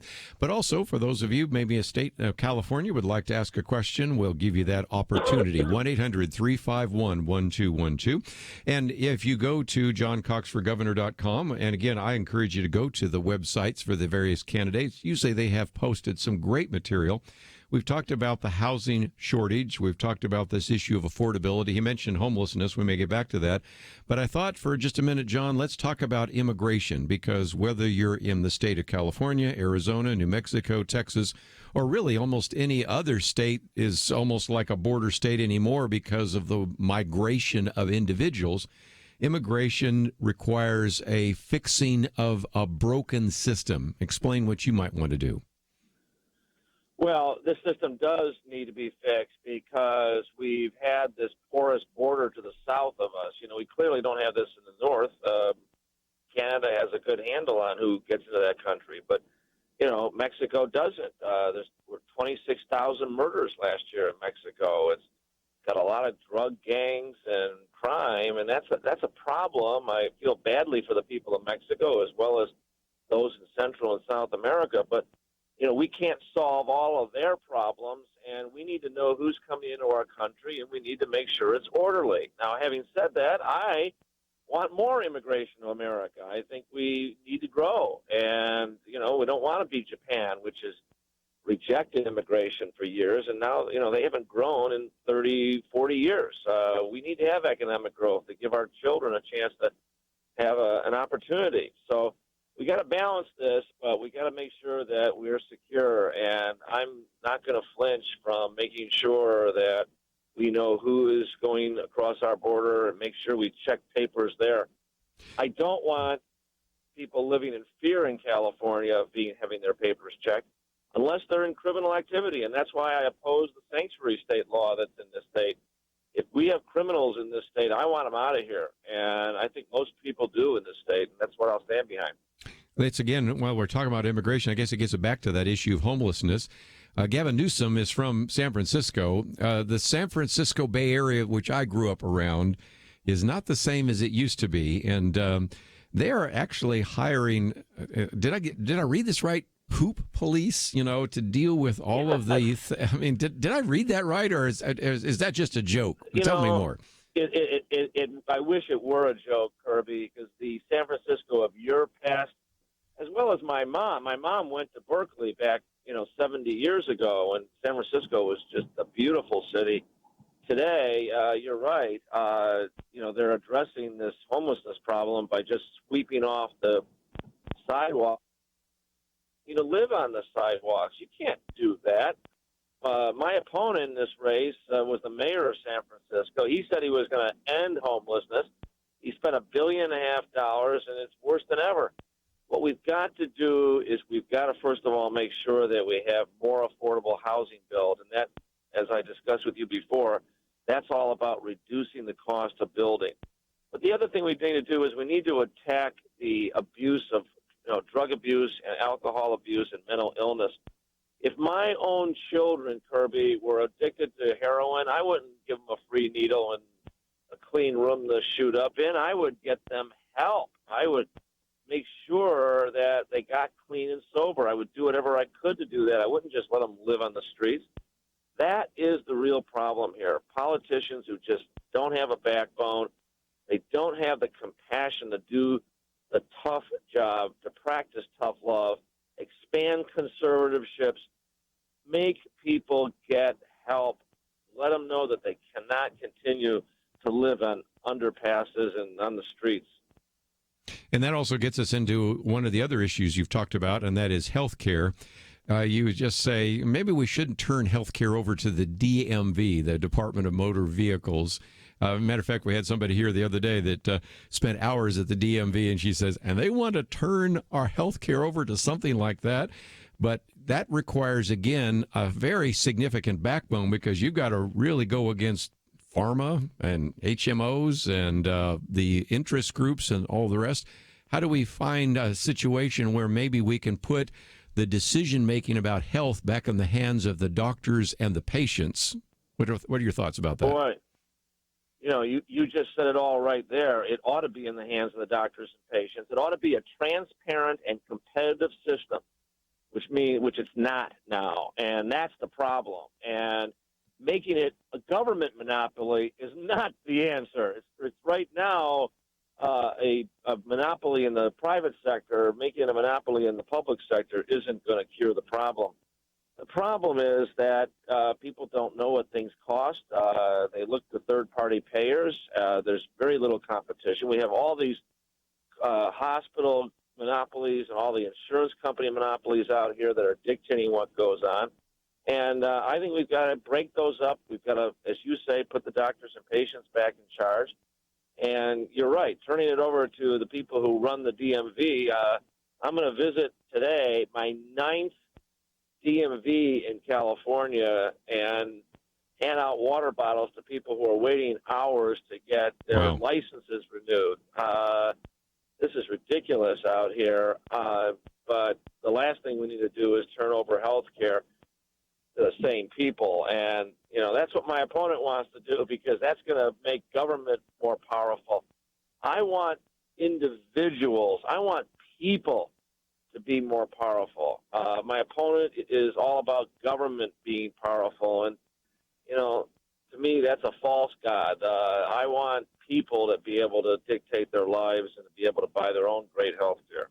One other question. I know education's a big issue as well. Of course, the highest poverty rate, but also, again, you mentioned those schools that certainly were the some of the best in the world, some of the best in our country.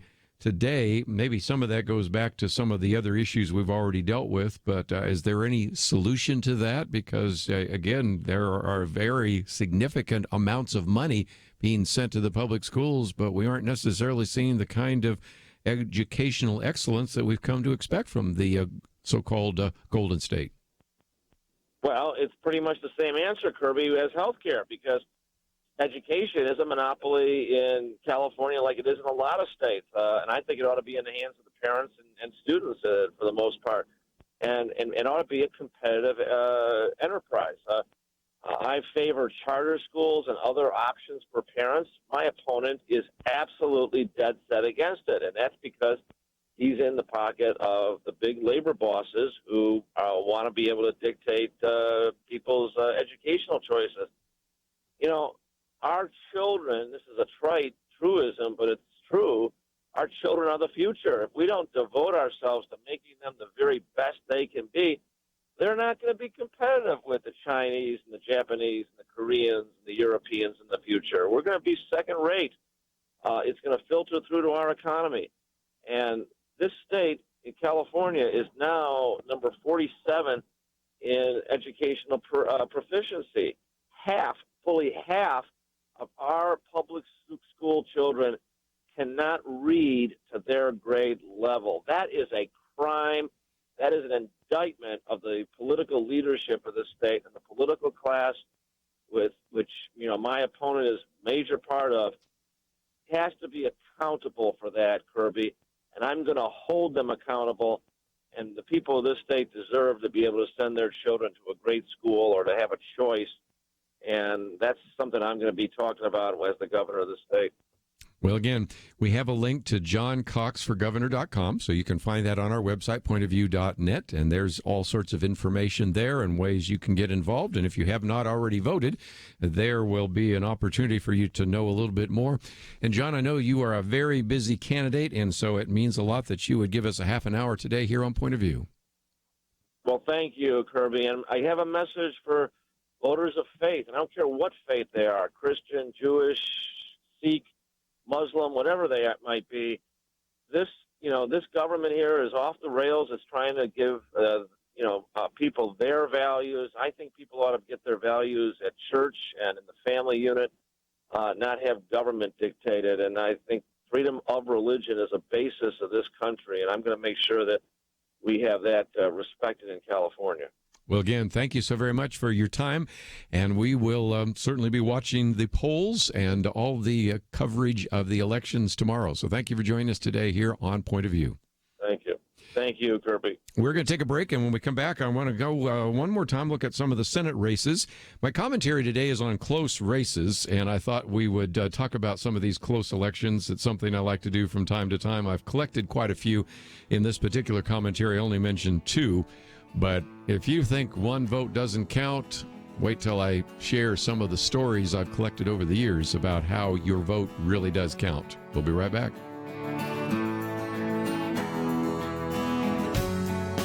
Is religious freedom still a cornerstone of the republic, or has it effectively been crushed by the forces of tolerance? America needs Christians to be informed and as unified as possible, applying God's wisdom to civic life. Point of View can be a key part of a successful mission. I believe in America. I believe God wants His best for us. We can face whatever the world throws at us as long as we stand together. If you have not signed on, please do it now. Support Point of View Radio today at pointofview.net. Set up your monthly gift by clicking the Truth Team 360 picture and then carefully follow the directions. Pointofview.net. By phone, you can give at 1-800-347-5151. 800-347-5151. Or mail that first donation to Point of View, Box 30, Dallas, Texas 75221. Box 30, Dallas 75221. Or call us 800-347-5151.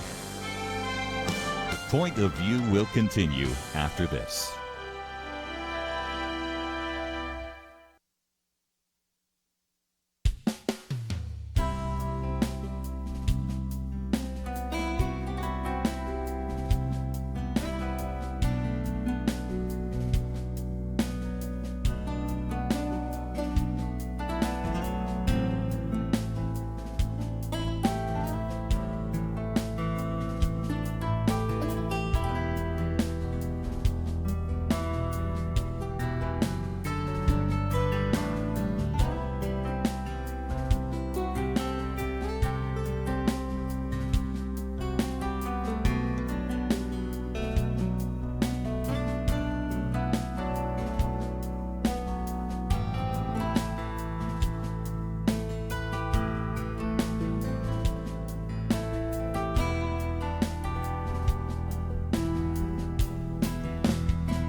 You are listening to Point of View.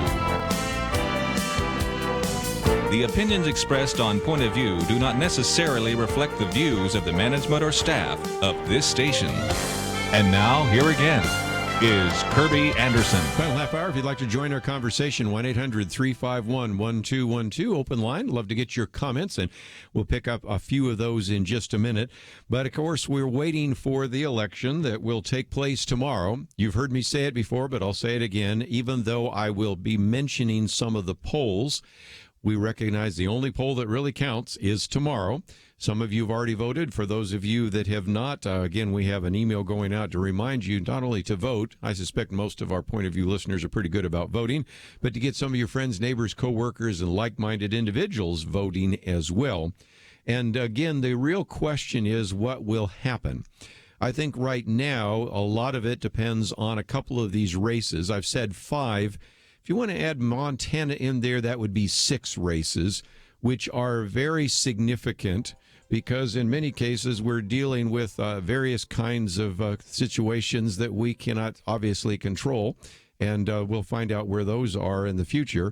But if nothing else, we have, of course, North Dakota. That is a situation in which we have Kramer and Heitkamp, and I'm pretty sure that indeed that will be a Republican pickup. We can talk about Texas and Tennessee, which I think will, even though they're close, will probably stay in the Republican column. And so that is Blackburn and Bredesen, and, of course, Ted Cruz, as well as Beto O'Rourke. When you get into those 6, if you want to use the 5 or 6, that's where I think we will determine whether or not Republicans retain control, maybe even gain a seat here or there, or whether they lose control. And those, to put it very honestly, are Missouri, that's Hawley and McCaskill. It could be certainly Nevada, and Nevada is Heller and Rosen. Arizona, of course, is McSally and Sinema. And then Indiana, which we talked about earlier, is a situation in which you have Braun and Donnelly. And then in Florida, we have Scott and Nelson. And those 6 probably will determine, indeed, how the Senate comes about. It is quite possible that in a couple of those cases that the Republicans will win. If they win in Missouri, that's a pickup. If they lose in Arizona, that's a loss. So you start counting back and forth to see which way that goes. Of course, if there's a Republican win in Florida or Indiana, those are all pickups. But those are still open to some kind of question.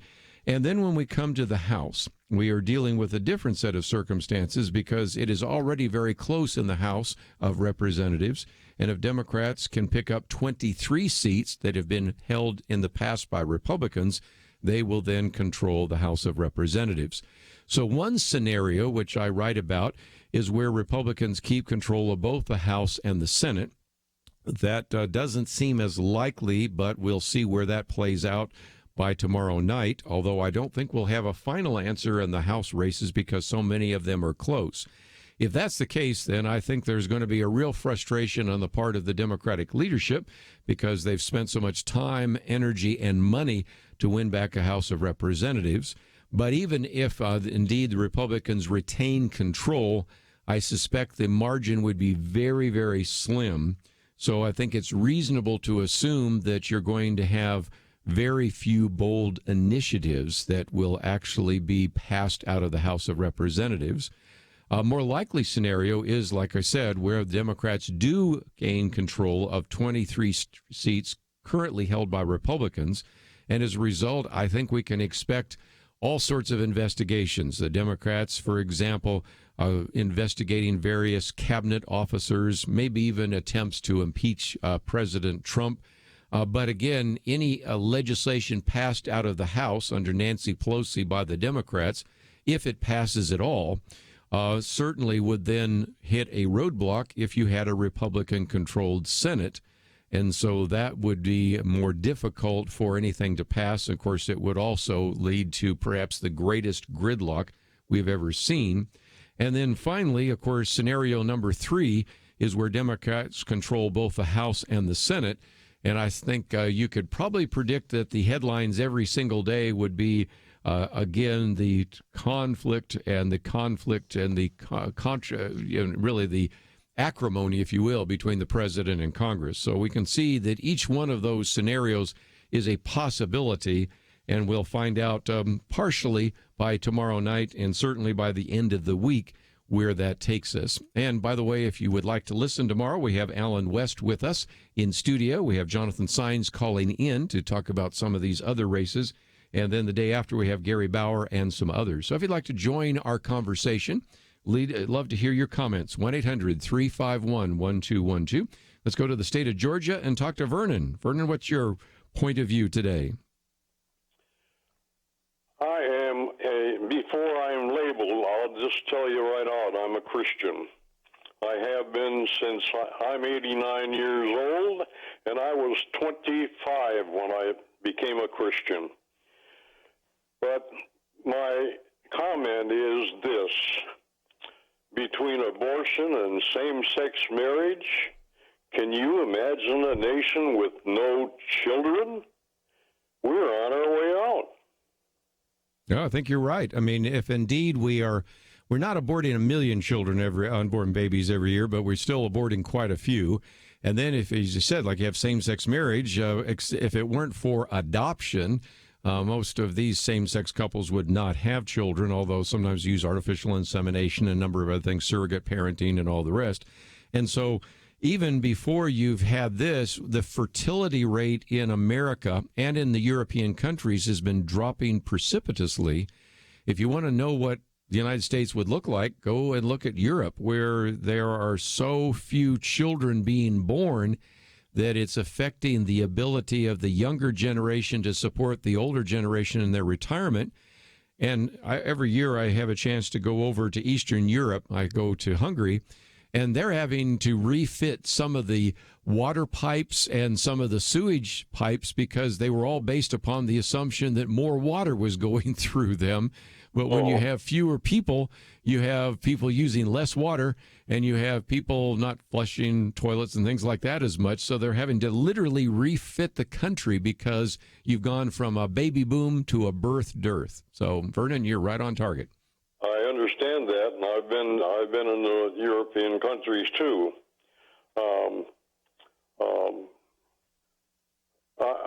I just cannot imagine. First of all, both of them are sin, and one is absolute murder as far as I'm concerned. Now, I understand that some medical problems are going to go down to that, but to just have an abortion because they don't want a child is just plain sin. Well, in Georgia, you have an opportunity to vote for a governor and some members of Congress and others that have very different views on the issue of abortion and same-sex marriage. So have a pretty good idea of how you're going to vote, or maybe you've already voted. I know. We have a lady here that's just right down the line: abortion, same-sex marriage, and et cetera. And I don't care. I'm not talking about black or white or pink or green. But I would not vote for anyone that would come up with a line like that. Well, Vernon, I appreciate your phone call. And one of the things I've talked about before is some people say, well, don't we have to sometimes vote for the lesser of two evils? Well, if, as Jim Dobson has pointed out before, if both candidates were pro-abortion, yeah, maybe I wouldn't vote on that particular office, but I would certainly find some other people to vote for. But when you have one individual that's pro-life and the other is pro-abortion, I mean, that right off the bat should be sufficient enough. Now, some people say, well, you shouldn't vote on a single issue. Well, I've looked at enough of these voting guides to know that if you're wrong on the issue of life, you're probably wrong on a whole lot of other issues as well. So in some respects, you're not just voting on the single issue, but I certainly think that not being pro-life can be a disqualification for office. But being pro-life doesn't necessarily mean it's a qualification for office, but it's something to think about as well. So if you'd like to join our conversation, 1-800-351-1212. He was talking about, of course, some of the things that have been said over the last couple of days about the gubernatorial candidates there in the state of Georgia. We can certainly talk about that. Donald Trump was there. Then he went on to Tennessee. Tonight, of course, he is going to be in Cape Girardeau, Missouri, and that's the home of Rush Limbaugh. He's going to be there, and Sean Hannity's going to be there. So that's going to be quite an event as well. So we'll be paying attention to that, and we'll come back and take some more phone calls. And also, before we are concluding, I want to read my commentary, at least summarize some of the commentary that I have today on close elections.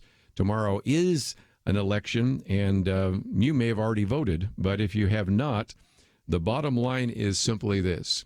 One vote really does count, and you will find in my examples that that is certainly the case and has been the case in a number of very, very close elections. We'll talk more about that right after this.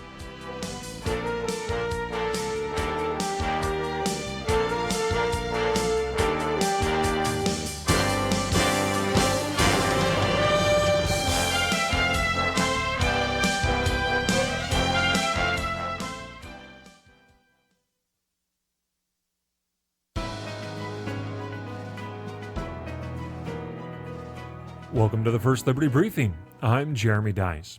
You probably have a similar opinion about pay raises that Sheldon Gelman and Gene Lifter did. They're symbolic. Do a good job and an increase in pay suggests that the company is grateful for the effort. Gelman and Lifter were law professors at Cleveland Marshall College of Law. Gelman organized his fellow law professors into a union with the support of Lifter, his wife, and over the objections of management. The next spring, the faculty, Gelman included, received a pay raise, but Gelman lost some committee appointments, and soon after, Lifter was terminated altogether. One wouldn't think much of it, but the dollar amount on the pay increase caught everyone's attention. It was too intriguing to be coincidental. The newly organized union faculty received a raise of $666. Taken alongside Gelman's loss of committee influence and Lifter's termination, the numerals seemed to send a message. Gelman and Lifter sued, alleging retaliation against a protected First Amendment freedom, but the United States Court of Appeals for the Sixth Circuit wasn't buying it. There were simple explanations for the pay raise amounting to apocalyptic numbers, and while Gelman's union organizing was certainly protected by the First Amendment, there were no facts present to suggest the law school retaliated against him for doing so. The lesson here is clear. If your paycheck shows the supposed mark of the beast, don't assume your employer violated the First Amendment. To learn how First Liberty is protecting religious liberty for all Americans, visit firstliberty.org. You can learn how to protect religious freedom in the workplace, public schools, your church, the military, and more by downloading First Liberty's free Religious Liberty Protection Kits at firstliberty.org. That's firstliberty.org. If you want hope for religious freedom, go to firstliberty.org.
Now, back to Point of View, your listener-supported source for truth. Time for a few more minutes. If you'd like to join us, 1-800-351-1212.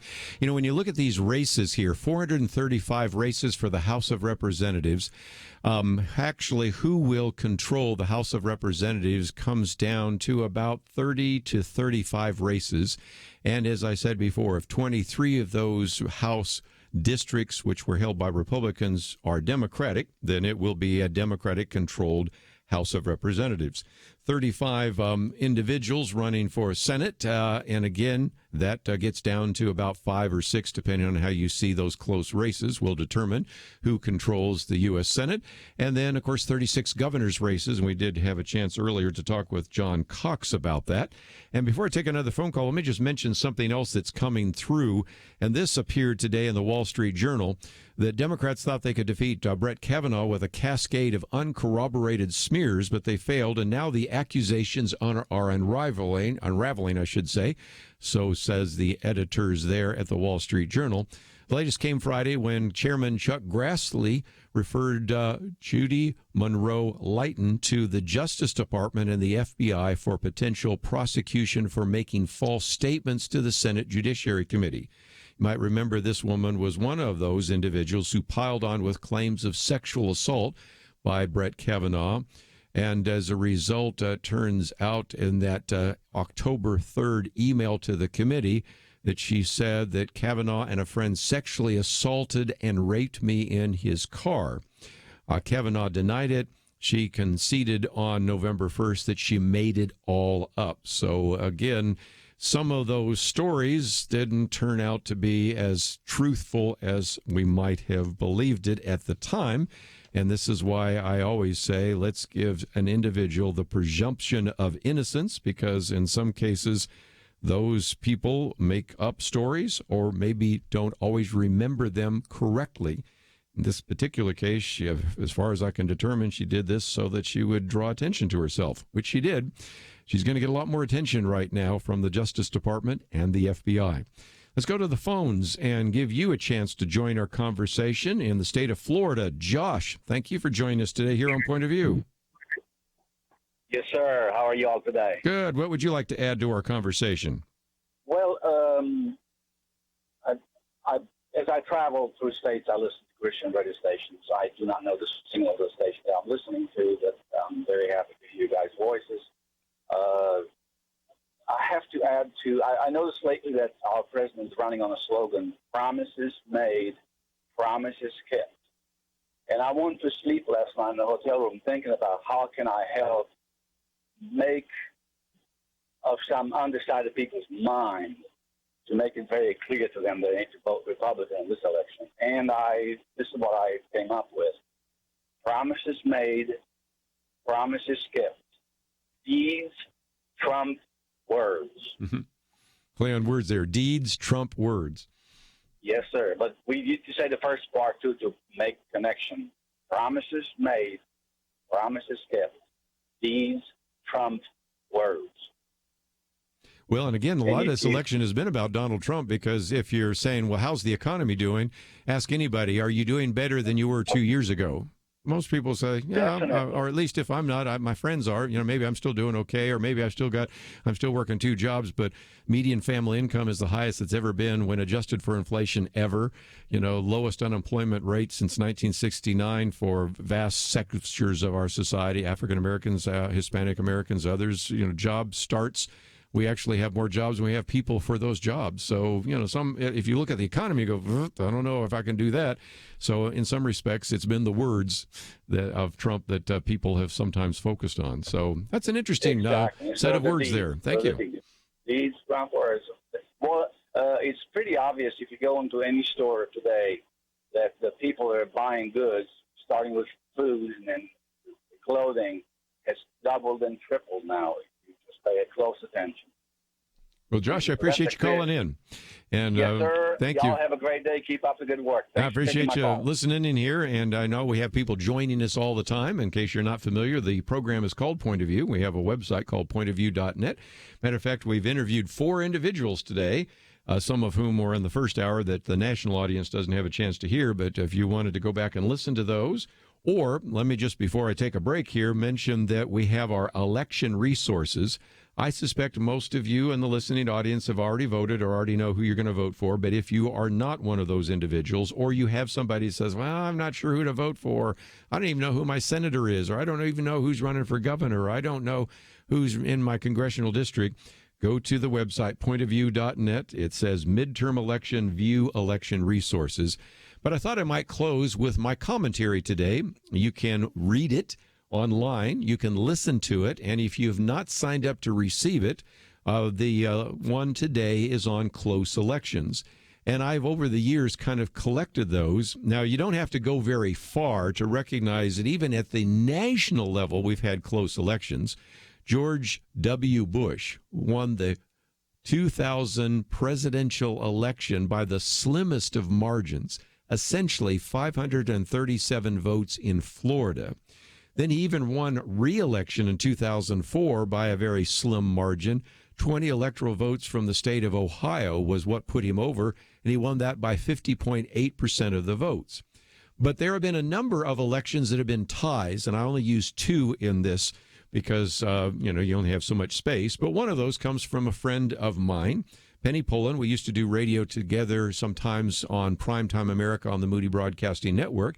She was running for re-election, lost the primary election. Originally, they thought she lost by a couple of votes, but then there were so many irregularities, they finally concluded that it probably was a tie election. So that's where the judge then called them both in and tossed a coin. She lost the coin toss, and that was that. Except it wasn't. Then she went back, and that Sunday, all sorts of members in her church came up and said, "Oh, Penny, if I'd known this was going to be a close election, I would have voted for you. I was out of town, or I got home late, and I just didn't want to bother to go to the polls. And if just one or two or three of the members of her own church had voted for her, that would have made a difference." But my favorite coming out of Ohio is in 2006. There was an electoral tie, and it was an actual tie, between William Crawford and Gene Miller. They both received an identical number of votes in that election in Ohio. But again, the fun part of that story is that William Crawford was really upset because he has two sons. And turns out that Jim, his son who lives across the street, did not vote for him. And Andy, a college student who lived in his home, didn't vote for him either. If either of the sons had voted for him, he would have been actually serving in that elective office. So my conclusion is simple enough, and that is sometimes people say, well, what difference does one vote make? Try to explain that to Penny Pullen and the people in her church. What difference does one vote make? Try to explain that to William Crawford, who had two sons who could have voted and weren't bothering to vote. And I think you'll get an idea of how some of these elections are really, really close.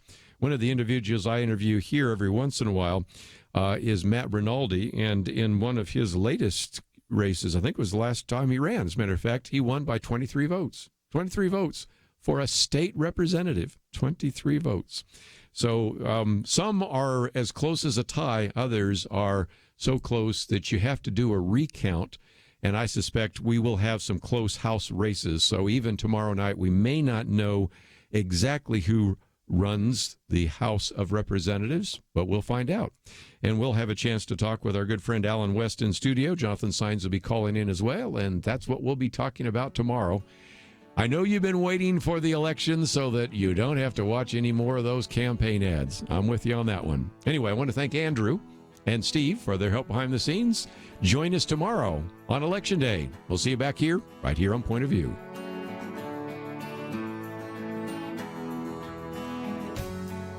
Protect the health of the nation. Join the Point of View Truth Team. Pointofview.net/team. Pointofview.net/team. Or call 800-347-5151. So there's this guy named Jordan. He's a healthy guy. He's a dad of 6, and he works as a guide in Alaska. And he goes to the doctor, true story, he goes to the doctor, and he's diagnosed with cancer, stage 4. And here's the thing. He had switched earlier from medical insurance to Medishare, where Christians share each other's medical bills. So the question for Jordan and his wife, Jenny, was, is this actually going to work? Our medical bills exceeded $160,000. Medishare members shared all our bills. And it was about more than just the money, too. This is a real community. Medishare is a family, a group of people that stick with you through the hardest times of your life. I just don't know how I could have done it without Medishare. It's so worth looking into. There's a reason this is growing so fast. So if you want to find out more, here is a number for you. 855-90-BIBLE. That's 855-90-BIBLE. Point of View is produced by Point of View Ministries.